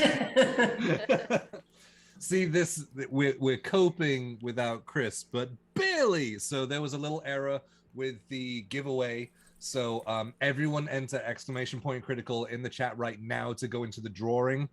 We've just double checked that it is working now, and it is. So jump into that right now, and we will draw it just before we go back into the story. I hope you guys enjoyed Fizzlewick's send-off. Chris was so in love and committed to that character that I really wanted to give him a send-off that was nice and worthy of that character. And yeah, it's sad that story is possibly just on hold, maybe. But for now, he has found happiness in a life that didn't offer him much that way. Last couple of seconds, guys. Jump in, !critical. I'm gonna give you a couple, little bit before we draw. Anyone else? Going once, going twice. All right, draw it. Let's go. Yeah. Yay. Jesse! Jesse of Erebor. You've won, my dude. Jump into the Discord. Use the link, jump in, and message me at Swole Initiative. And we will see about getting those dice sent on their way to you, my friend. Everyone else, and you, I guess, if you want to. !critical again for the second giveaway, which we will draw at the end of the show. So stick around to the end to find out if you win. Because if you don't message me, you don't get shit. Very aggressive. That was so aggressive. Take giveaways very seriously on this channel. We do. Critical dice. Yes. So, so after saying your see you laters to Fizzlewick as he has found his pseudo family, pseudo kinship that he has, you guys make your way down onto the streets of the Shade Run in Elderwich, and the rest of the day is yours. Do you think we should go straight to the tavern? Yes. Yes. Okay. All right. And so we definitely want to ask questions about these partial dragon, partial men creatures that you saw. Well, I think they're doing something to turn themselves into a dragon creature. I think that thing that we have, I don't know how it works. This is just a guess because I don't know. But Okay. it seems like it's being used maybe to help or to turn to turn another human or another humanoid type creature into some type of dragon or a dragon type creature, I guess. Lost, would you be familiar with the type of people we're probably going to interact with here shortly?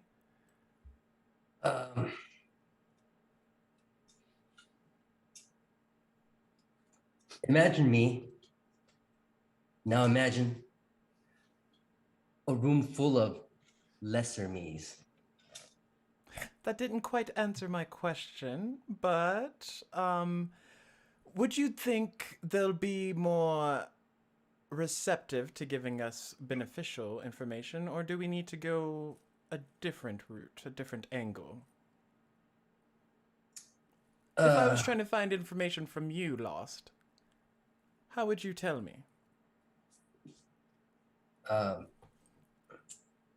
Lars says, well, if I know anything about these types, nothing loosens lips like coin. Oh, it's a good thing we just got a bunch of money.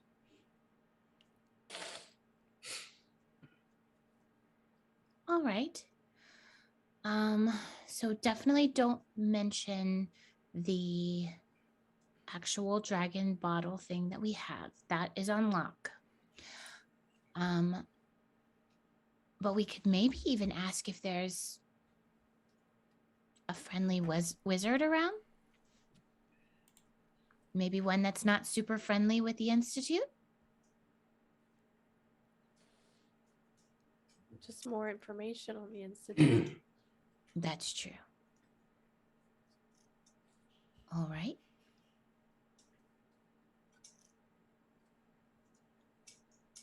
I think me and Lily could maybe work together to try to ask these questions and get some information.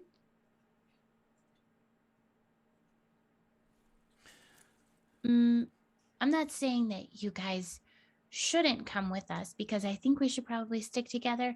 But maybe let us try to do the talking. Well, I'm definitely not going to say anything. Okay. I'll just stand back and watch. So, if we time it right, the girls can come in. We can come in separate so that they don't think we're together. Mm.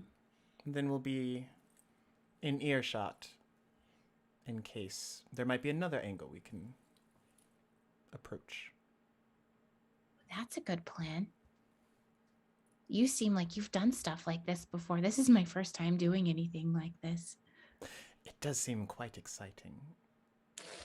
I've talked to people before.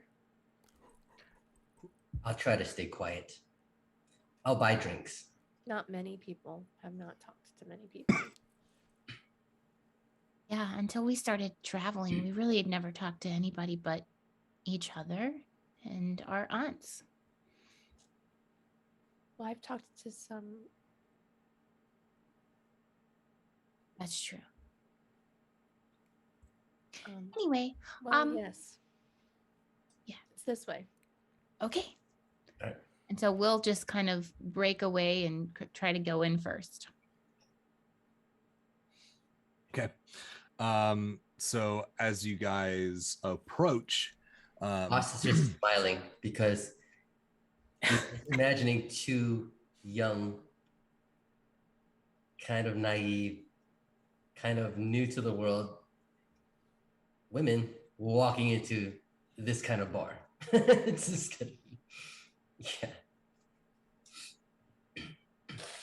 okay, so as you guys approach the Wandering Wyvern, you can see the swinging tavern sign out front that is gently blowing in the breeze that's picking up, and there is it's a very dirty sign, but you guys can make out a curled dragon with a spine on the end of its tail. There's no legs on the dragon, but As we walk up to the tavern, I'm going to cast Enhance Ability on myself, and I'm going to give myself the Eagle's Splendor, which gives me advantage on all charisma checks. for a minute? For an hour. For an hour. Okay. Good to know. Okay. So the two sisters are going in first, right?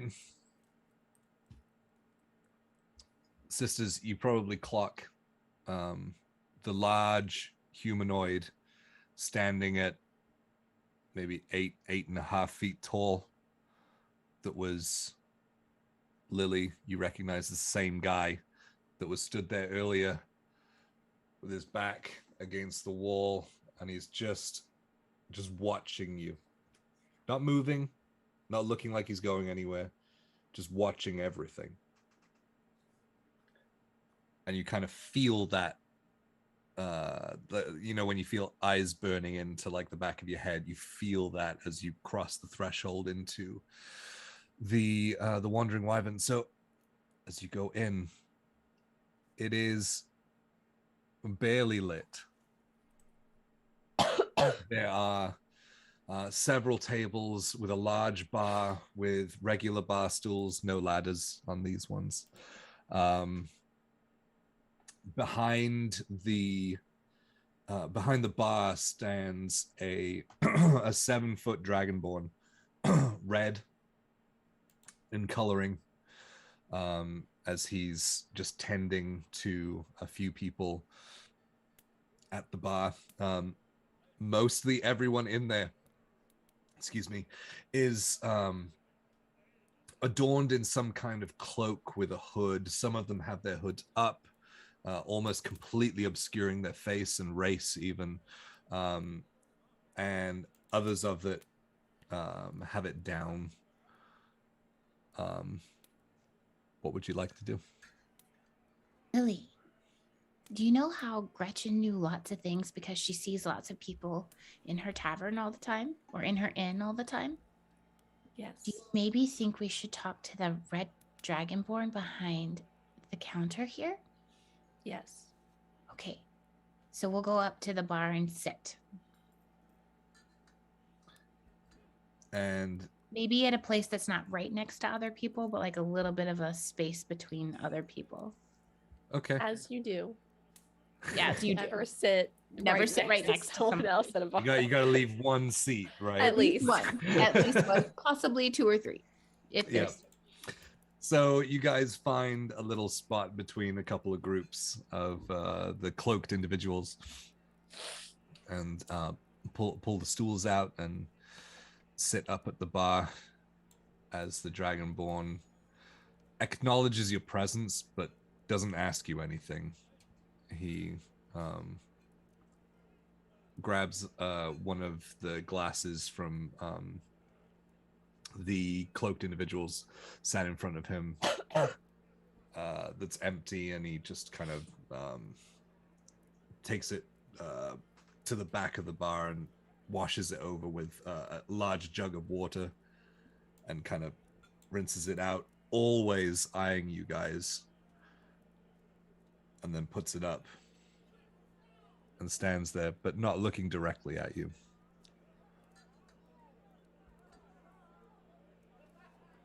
Hello. Hi. We will order drinks. Then I assume you have money. I do. And I'll just put a gold on the counter and put my hand on my hip.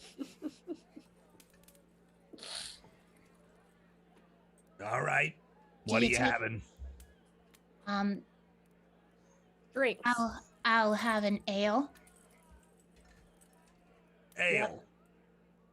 Yeah. Yeah. All right.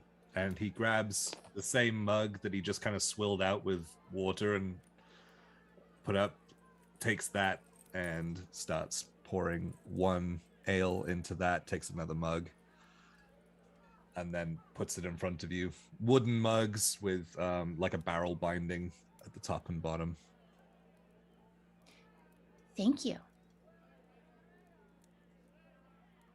Yeah. As he puts one claw on the coin and just drags it into his hand underneath the other side of the bar. Can we buy some information from you? I'm sorry, what? I like look over at Rose. And at that I moment, look you back. you hear a bunch of stools like as pretty much everyone at the bar is looking at you now. We are looking for some information, and we were told that we could only get it if we paid. So what Is she that means true? is we've got a few questions. What is going on?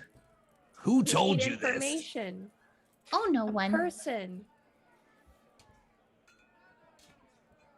So anyways, what she means is we've got some questions. We're wondering if we could give you some money and you give us some answers. And he leans in really close to you, Rose, and says, "You're new at this, aren't you?" Very much. You're literally the second Dragonborn I've ever talked to. It's very exciting. You're going to get yourself killed. Killed? For talking? Too much. Oh. My aunts always tell me I talk too much. They do. And he gives a look to one of the individuals at the bar. And then looks back. The guy gets off the stool. About 6 foot tall. He jumps off the stool, but you barely hear him hit the ground. As his cloak kind of is pushed out to the side from the wind, and he makes his way through the back. You know, Am I I supposed to follow think him? that- I want to think that we would have walked in by now, right? Oh, I assumed that everyone walked in Yeah. just with the sisters first. Yeah. Right. Okay. Well, we put space between it so that they were not actually with us. Right. Am I supposed to follow him? What? No. Oh, well, you looked at him and then you looked back over here, and I didn't know if you were giving me some kind of signal. Did seem like there was a signal involved. Nuts. I'm kind of good at picking up on lots of little things, but sometimes I see too much. Please I'm stop talking to me. Okay. Is So there you- somebody so you that I don't- can talk to? Yeah, we need answers. And he looks around the bar. I'm gonna look with him. Okay. Make a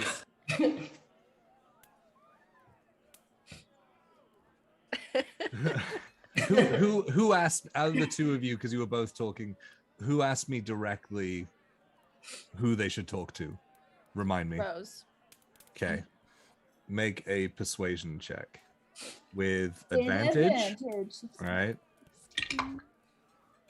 I rolled 16 twice, so plus 4, so dirty 20. He leans in and says, "Why don't you go speak to him?" And kind of motions over towards the corner where there is a fairly large, like thick-looking individual with his hood up and over his face, but you see some kind of snout, like a sharp snout, protruding from the darkness of his hood, which comes over from the back of his head, comes over like a foot or so.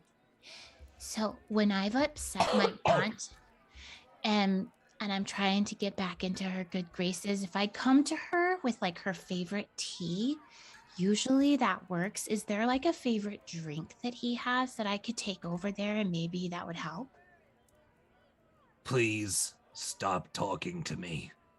I mean, Thanks for you're your running a help. business. People are gonna talk. Hi. And I'll just grab my ale and turn around and go walk over and just sit down at the table with this And individual. I will too, and I'm gonna push my ale over to him. This It's also figure. about this time that Lost gets anxious because he hasn't had a drink yet. He's gonna walk by the big guy outside, and he hasn't been in this town very often, so he's hoping nobody recognizes him. But he'll walk in and not even pay attention to the spooky sisters and go straight to the bar and take a seat. Okay, so I'll say that happens just as the sisters kind of leave. Yeah, I ignore them. Yeah. Sisters, you would probably notice just in your passive that as you leave, the Dragonborn quickly darts to one of the other individuals at the side of the bar, and where you don't really hear what he's saying because you're focused on going and completing the task that you have at hand. what you do discern from his gestures and his tone is that he is almost panicked and kind of pleading and shaking his hands, like saying no and shaking his head. As you guys make it to the table. Lost, was there something you wanted to do at the bar? Yeah, I'm gonna order fire brandy. I'm gonna put some coin down. I don't know how much coin it is for fire brandy normally. Who else is at the bar? There are 5 cloaked individuals, hoods up. There are 3 to your left, 2 to your right, with 1 end stool right at the end of the bar that is empty now. Got it. Yeah, I'll just purchase the fire brandy for myself. Okay. So you notice as the Dragon Ball comes over to you, he looks shook. But like just doesn't even really pay attention to how much coin is there, just kind of grabs it and then pours the drink and says, here you go. Here you go. Rough day, huh? Rough a couple of minutes. And he points at the kerchief that you wear around your neck, like the scarf. And says, you wear that for a reason? I just lean in and I says, I work for the sales. You're a long way from home, buddy. Indeed. And I just take a drink. And he nods and walks back to the same person that he was talking to before and whispers in his ear and kind of points over towards Lost. I pretend I don't see that at all. I'm in my drink. Kaya and Raz, what are the girls? I'm trying to pay attention. Raz, what are you guys doing? I'm trying not to draw attention to myself. I've got my hood and cloak pulled up as well, and I'm just kind of I'm just kind of watching. Roz will just like saunter up to the bar. Drink, please. Make it good.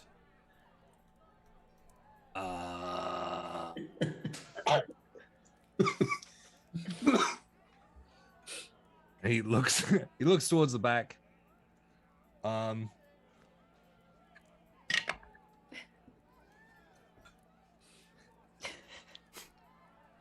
He grabs a mug off the side, another wooden like ale mug, and sniffs it and kind of like back from it. So he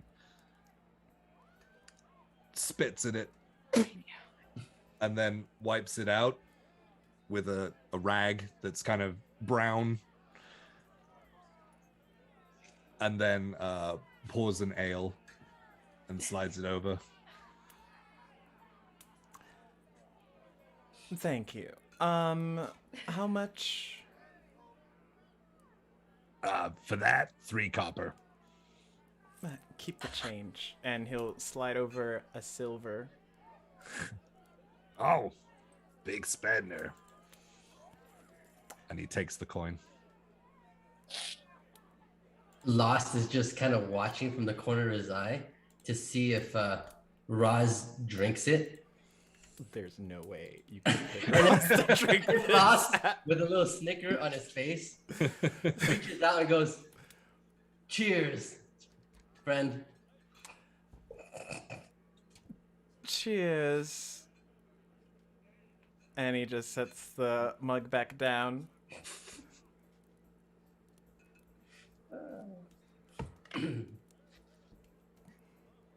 Did Roll a natural one. Kaya Didn't go see. in? You didn't see. Kaya is in, but kind of keeping to the shadows, I guess. Is that Yeah. right? Yep.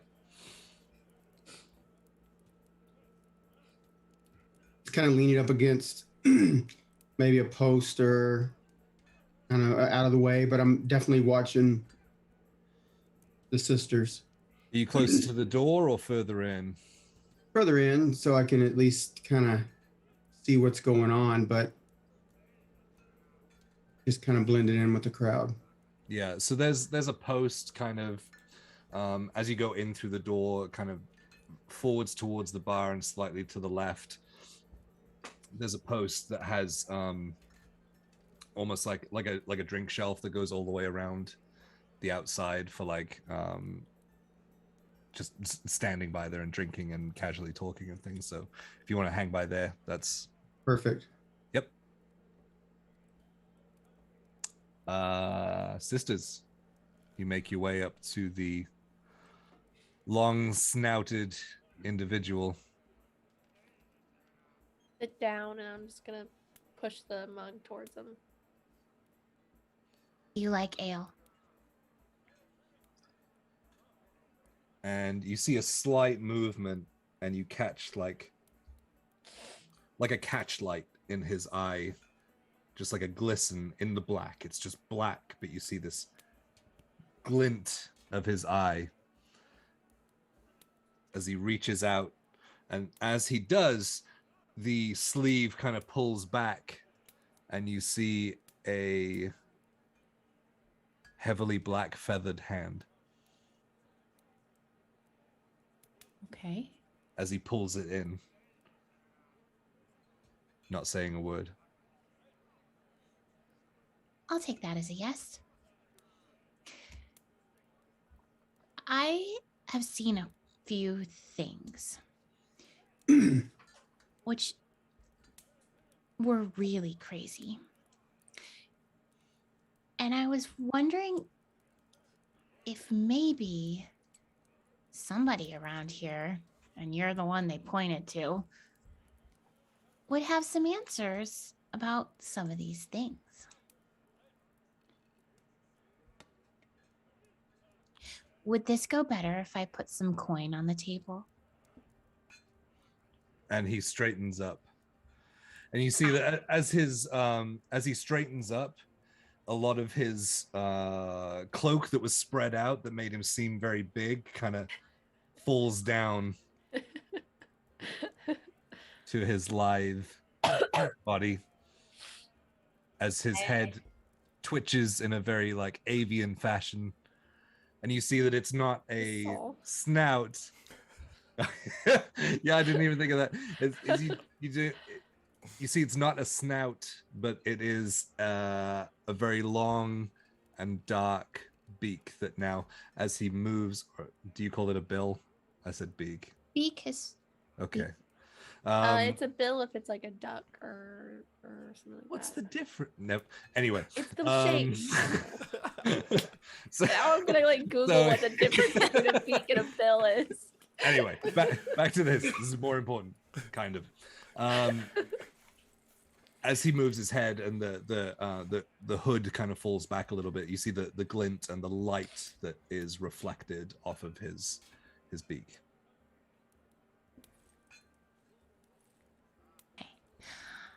I'm going to put 2 silver under my hand and just kind of slide them forward a little bit and then bring my hand back.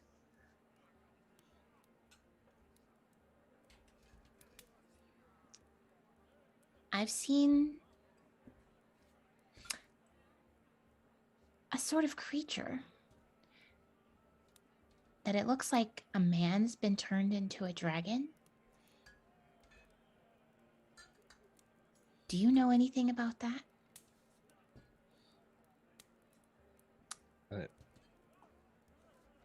He ponders for a moment, and you see his head kind of twitching. And he reaches down and pulls the coin towards the mug as well.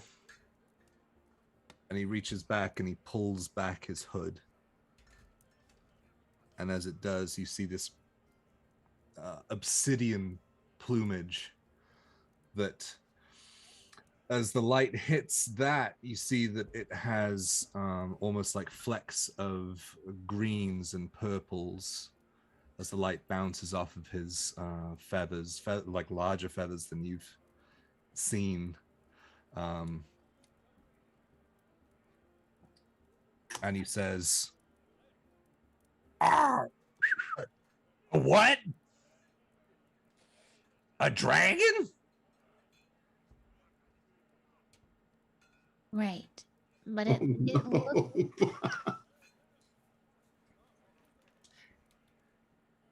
yeah, dragon.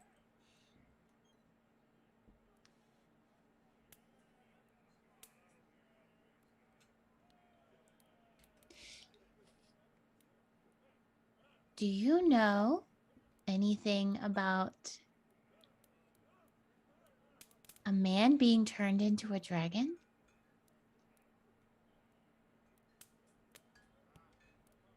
Are you telling me stories? No.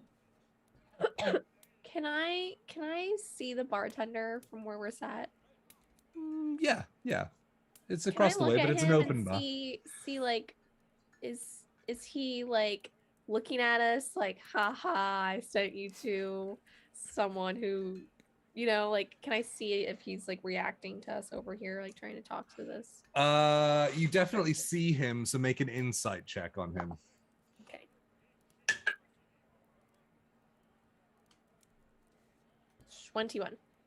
21. Okay. You see into his very childhood. And, as looking across and kind of judging from his movements and things, he goes back to the second individual from the bar next to the empty seat from the one who left.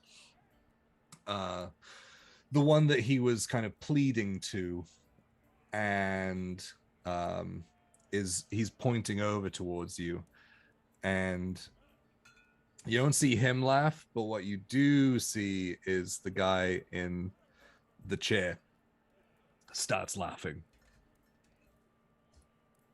And you would discern that with a 21, you discern that he is showing that he's not giving information by sending you to this guy.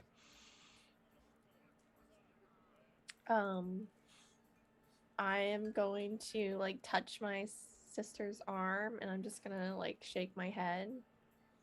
My I'm gonna- insight's high enough to where I like nod towards the bartender and I'm gonna start to get up and I'm just gonna say, "Thank you for your time. Enjoy the ale."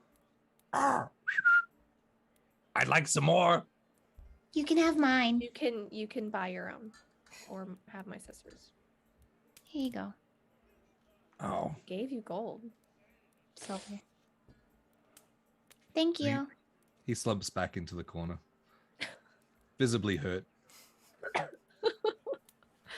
I will walk towards the bar, towards this person who was laughing and the bartender. Okay. Yeah. I'm Um, right with her. When we get up to it, I'm just going to like look at the guy that was laughing and then look at the bartender, back at the guy that was laughing, be like, "What's so funny?"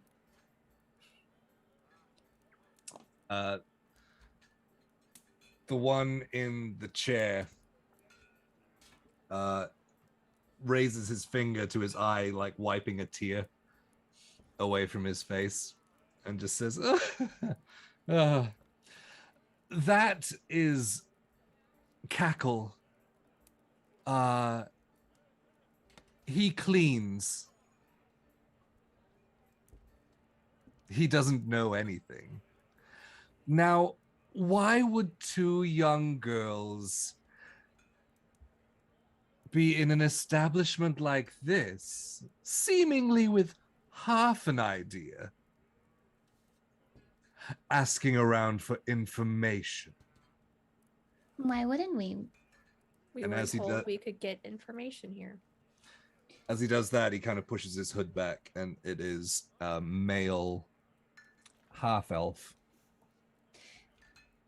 We were told that your establishment holds many answers and that you had a wonderful eye on the city and that you would potentially be a great resource for us. Does your reputation not speak of this? And whose establishment is this? I have no idea. I'm just here because this is where I was told to go. That's right. You have no idea. Well, we were told of a Crimson Syndicate. And like the stools all are moved at the bar as they turn to you. So apparently we have more of just half an idea. And he stands up to you and leans over and says, "And who told you this?" And First, as you're not. Lily, as he leans in, with his arms folded, you feel something very, very sharp pointed just under your collarbone. a person we met on the street who we were asking about where we could get information on the Institute and people turning into dragons told us about the Crimson Syndicate at this tavern and that you would have information. I don't know who told us. It was just a person we asked on the street. Make a deception check. I'm really good at deception. I hope so.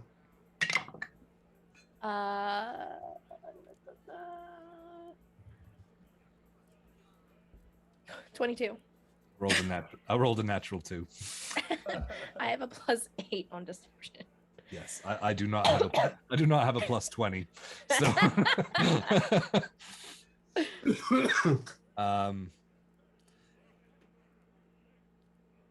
so with that he withdraws the sharp implement that you felt against you and turns to the third one on that side.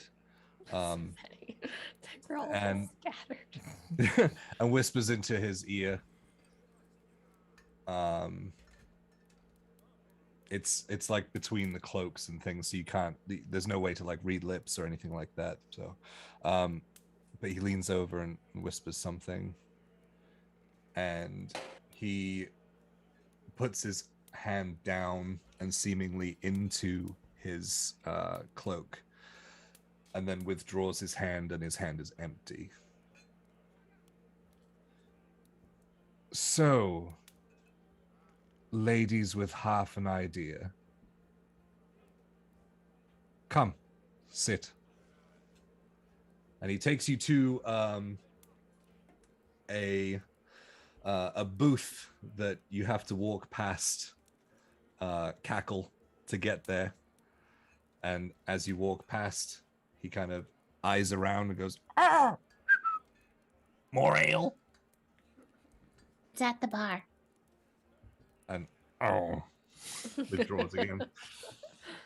And he sits you down and says, "Well, I assume that the other ones are with you as well." Nothing gets past you. We have somewhat of a regular crowd, you could say. It looks like it. You all Mhm. look alike. Yes. So, you've made it this far. You have intrigued me. We are very intriguing, so We are. that makes sense. Many layers. You said you seek information about the Institute, Yeah. yet you come to us.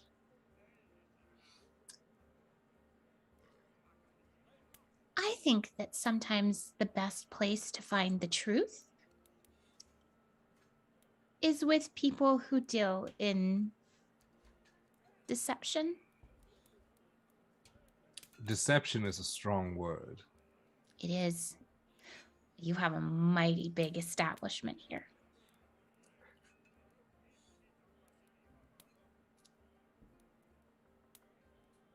Make a persuasion check. With advantage. With advantage. 22. Okay, 22. He looks over at the bar at Lost and says, "That one with you as well." Yes, He owes us a debt. he is in our debt. He owes you a debt. Correct. Most intriguing. And he slaps his thighs and stands up and says, "Come along. We Where have are we? some information to give you. Come along." Okay. And as you walk by the other side of the bar, he taps one on the shoulder and whispers into his ear. Can I hear it? Oh, Yeah. make a perception check. You're pretty close, so 17. My passive is 22. Yes, but you were Oh, yeah. actively doing this. I was actively trying. 17. I didn't roll higher than that. An active 17 gives you a couple of broken words involving "go tell," and that's all you hear. And the cloaked individual jumps down and heads past Kaya and out the door. Kaya, you clock this. And I'm still acting nonchalant and hoping maybe they don't realize that I'm with them. But they know, but we don't know they know they. That's true. So many layers. Okay. And the half elf turns back to you and says, "Let's just pause here for a second. I'm waiting on a compatriot of mine." One with more information? You could say that. Okay. And with that, the large individual from outside walks in, ducks under the doorway, and walks in. This guy is well muscled, easily stands at 8.5 feet tall. Shoulders back, tattoos running down him, almost like a blue hue to his skin. Walks up behind Lost and puts his hands on your shoulders. And Lost, his hand covers your pauldron. And he leans down and says, "Let's go for a walk." Wait.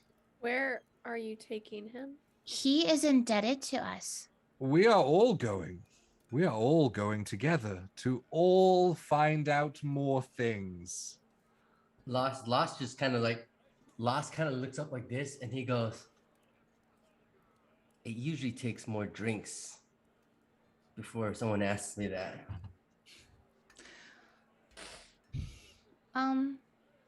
Okay, but I don't know if your big friend is really necessary. More of an insurance policy than anything, I suppose. Okay. And he leads you around where the first individual had left, past the bar, into the back. And says, "You may as well bring the other two as well." Roz, Kaya, come on. They've already made you. Let's go. I mean, Roz was fitting in just. Just as much Locke as smiles me. at Roz and he says, "You better finish your drink first." Don't want to insult the bartender. Roz like scowls. He You c- tips the glass, doesn't drink any of it, and immediately like spews it out on this large guy and like slams the mug on the table. This is the best you have here? I'm offended, actually. Oh, you got something on yourself there. Just there. And the half giant looks down at you and just laughs and says, "He'll like you. Come." Most people like me, actually, Hunty. And he'll just like, taking his silks, like wisp it around, probably bulging biceps and walk wherever they're trying to lead us into. And Lasso nonchalantly finishes drink. And, Yeah, you don't have a choice because he picks you up. Oh no! Yeah, like you're being picked Oh, up. no. So okay. He just grips into your shoulders and lifts you out as you're like finishing a drink, and it's spilling across your face as he puts you down and just pushes you forwards. Okay. My guess is you don't get a lot of visitors here. Not many. Well, be careful with him. He owes me. Yes, and we shall find all about it. Just come with us. All right. They lead you through the back, and through what you see is basically like a storage area where there are casks and bottles and things, like a lot of bottles just kind of half empty on the floor and things. It's not very well kept, but there is a part of the shelf that is empty, and the half giant lifts his hand around and pulls it, and the wall shifts with it as well. Wow, that's handy. does that And- usually happen, or are you just strong enough to open walls? Both. And the half elf leading the way walks down as you guys turn to face a very dark staircase, very steep. I cast light on my flower. Okay. So everyone that doesn't have dark vision has like bright light around them for 30 feet, right? I think so. We'll just I keep think going. so. I think so, yeah. Okay. And so you will see like down into the depths of the stairwell, and as you go down, you start hearing the echoing of your footsteps around this like cavernous opening through the wall, and you reach another door, which is opened, but only after the half elf touches certain areas around the door. Is it like a pattern? Is it like a runes? Is it magic? Is it? You don't see any runes. I would say this is outside of your wheelhouse to determine. Okay. And so he goes through this pattern of touching areas around the doorway and then opens it. You guys walk through, and you see this long hallway that ends in this light at the end of the hallway. That you can see that there's another room on the other side that is very well lit, and you guys are ushered along The half giant in the back, kind of making sure that everyone is still moving forwards. Out into a very large, completely circular room. There is a stoneway that kind of follows the walls around the outside, and then there are almost like an amphitheater. There are levels to it that end in this pit of white sand in the base of it, like several steps down from there. And there are lots of people in here. You kind of glancing around, clock probably 30 individuals in here, not including yourselves. And the half-elf continues the walk around, and everyone kind of that was making noise and things in there kind of quietens down and just starts looking as the half-elf leads you around the circle to the far end, where draped across this large chair is a drow male. Very long, staunch white hair. It's beautiful and thick, and there are many micro braids braided through his hair with silver trinkets in them, with little dark red gemstones adorned in them. Some of them are tight to his head, others kind of flow off. And he sits across the chair and says, "Well, well, what do we have here?" I like your braids. Thank you. I like your rose. You can have one. Oh. And he kind of motions for someone else to come and take it. And like they sniff it and things and kind of, It's perfectly safe. and then It's they just a prick flower. they prick their finger and they go, "Ah, that's normal," and hands it over to the drow.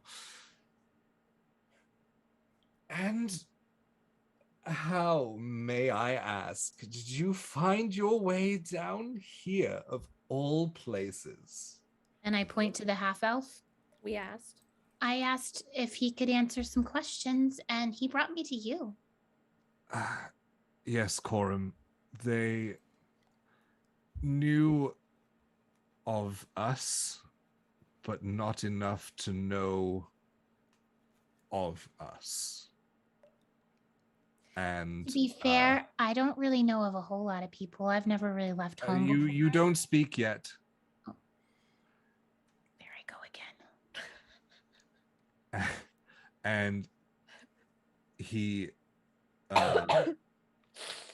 explains to who you've now heard him referred to as Corum. They claim to have been told by someone on the street that we had information on the Institute, and yet they have in tow, and he smirks at the pun that he's making, one of our sales, who apparently owes them a debt. He does. Not yet. And he motions over towards Lost. And Corum sits up and says, "Well, you are very far away from home, aren't you?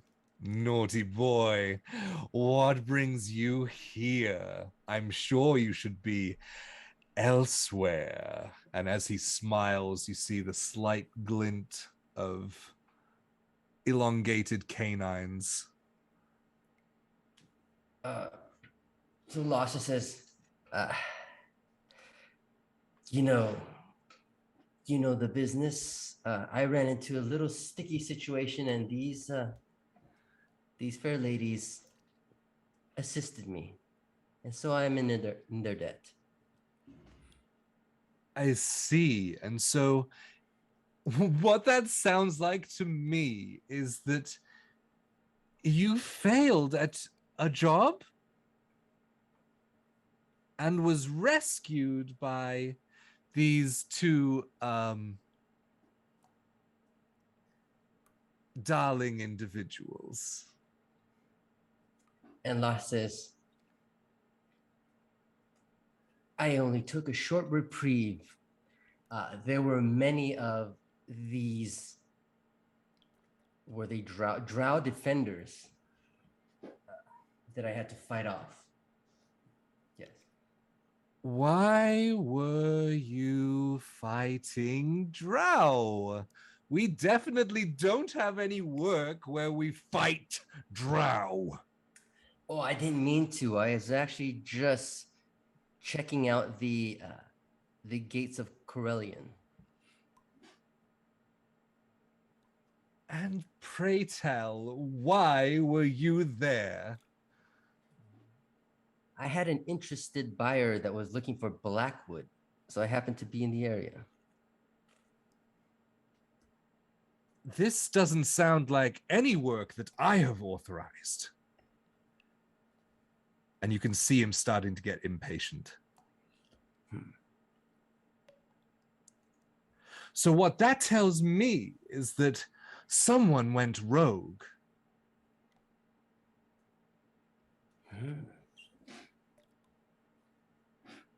And I think that someone is stood right in front of me.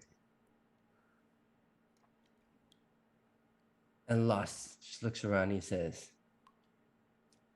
I don't see any other sales but me.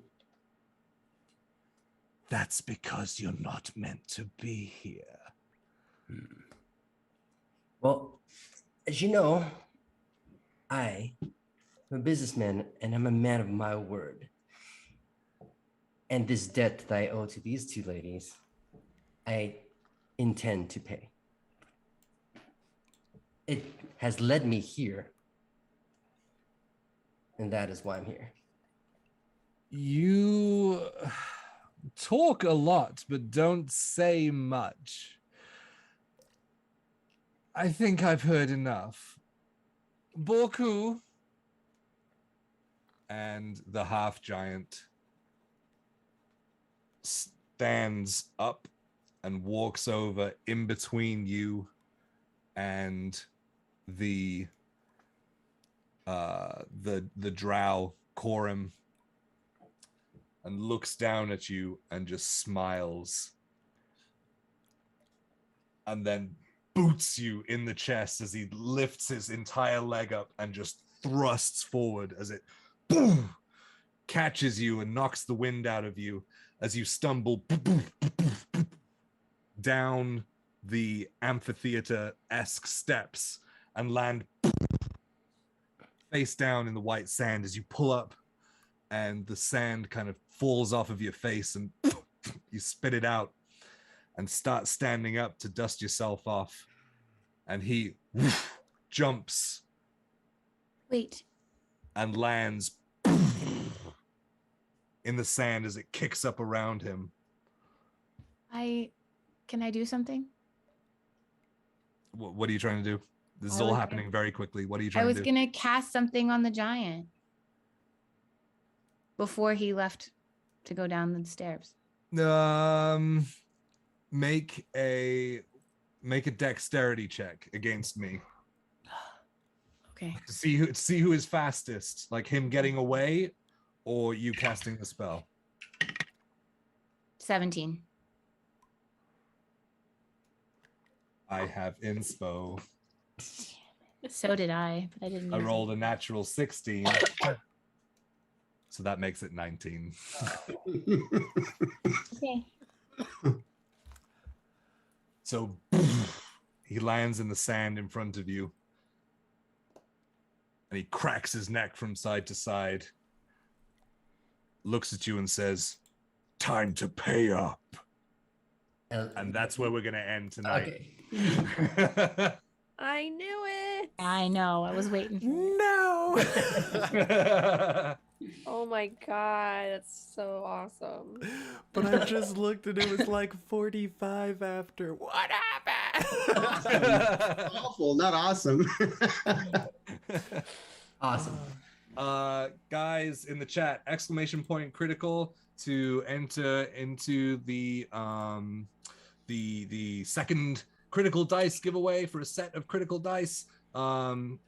Do that right now while we kind of chit chat and things to get you last minute entries in. Words are gone now. I've Words. used up all of them over the past 3 hours. There are no more words. They No are all more gone. words. Nope, just throw it away. All the notes are gone. That's it. I'm done. Thank you guys for sticking around. This was really fun stream. It was kind of sad in places, a lot for me and for the party. And I know a lot of you guys out there are big fans of Chris Solo as well. So I hope you think I did him proud. And yeah, we're definitely gonna miss him, but we're gonna keep trudging on because we definitely owe him that much. So Cadmus ones. Oh, hey. Cadmus one. Cade Moose ones. Moose ones. And move. One. Anyway. Anyway, you won. Cadmus one Z. Cadmus 1Z. Oh, Cadmus 1Z. That's what Love I it. said. That's what I said. Sorry. Jump into the Discord using the link up there, and then message me at Swole Initiative, and I will hook you up with some free dice for hanging out with us and enjoying the show. Thank you guys all so much. Are we stacks? Are we raiding someone? Yes. Legends of Avantris is still Nice. going. Legends of Avantris. Oh, the or Legends Short Nord. Oh, Short North's Was going. Short We'll Nord go. on? Lord, Oh, we're gonna jump on Short Nord. My he's a cast member. He plays on a Monday They're game playing usually. D&D right now. perfect. Oh, awesome! Yeah, so Yay. he plays in our Monday game Legends. Mike is awesome. So if you like what you Love see, please him. do give him some love and a follow if you enjoy it. Thank you guys so much for hanging out tonight. Yeah. We love you a lot, and have a great weekend, guys.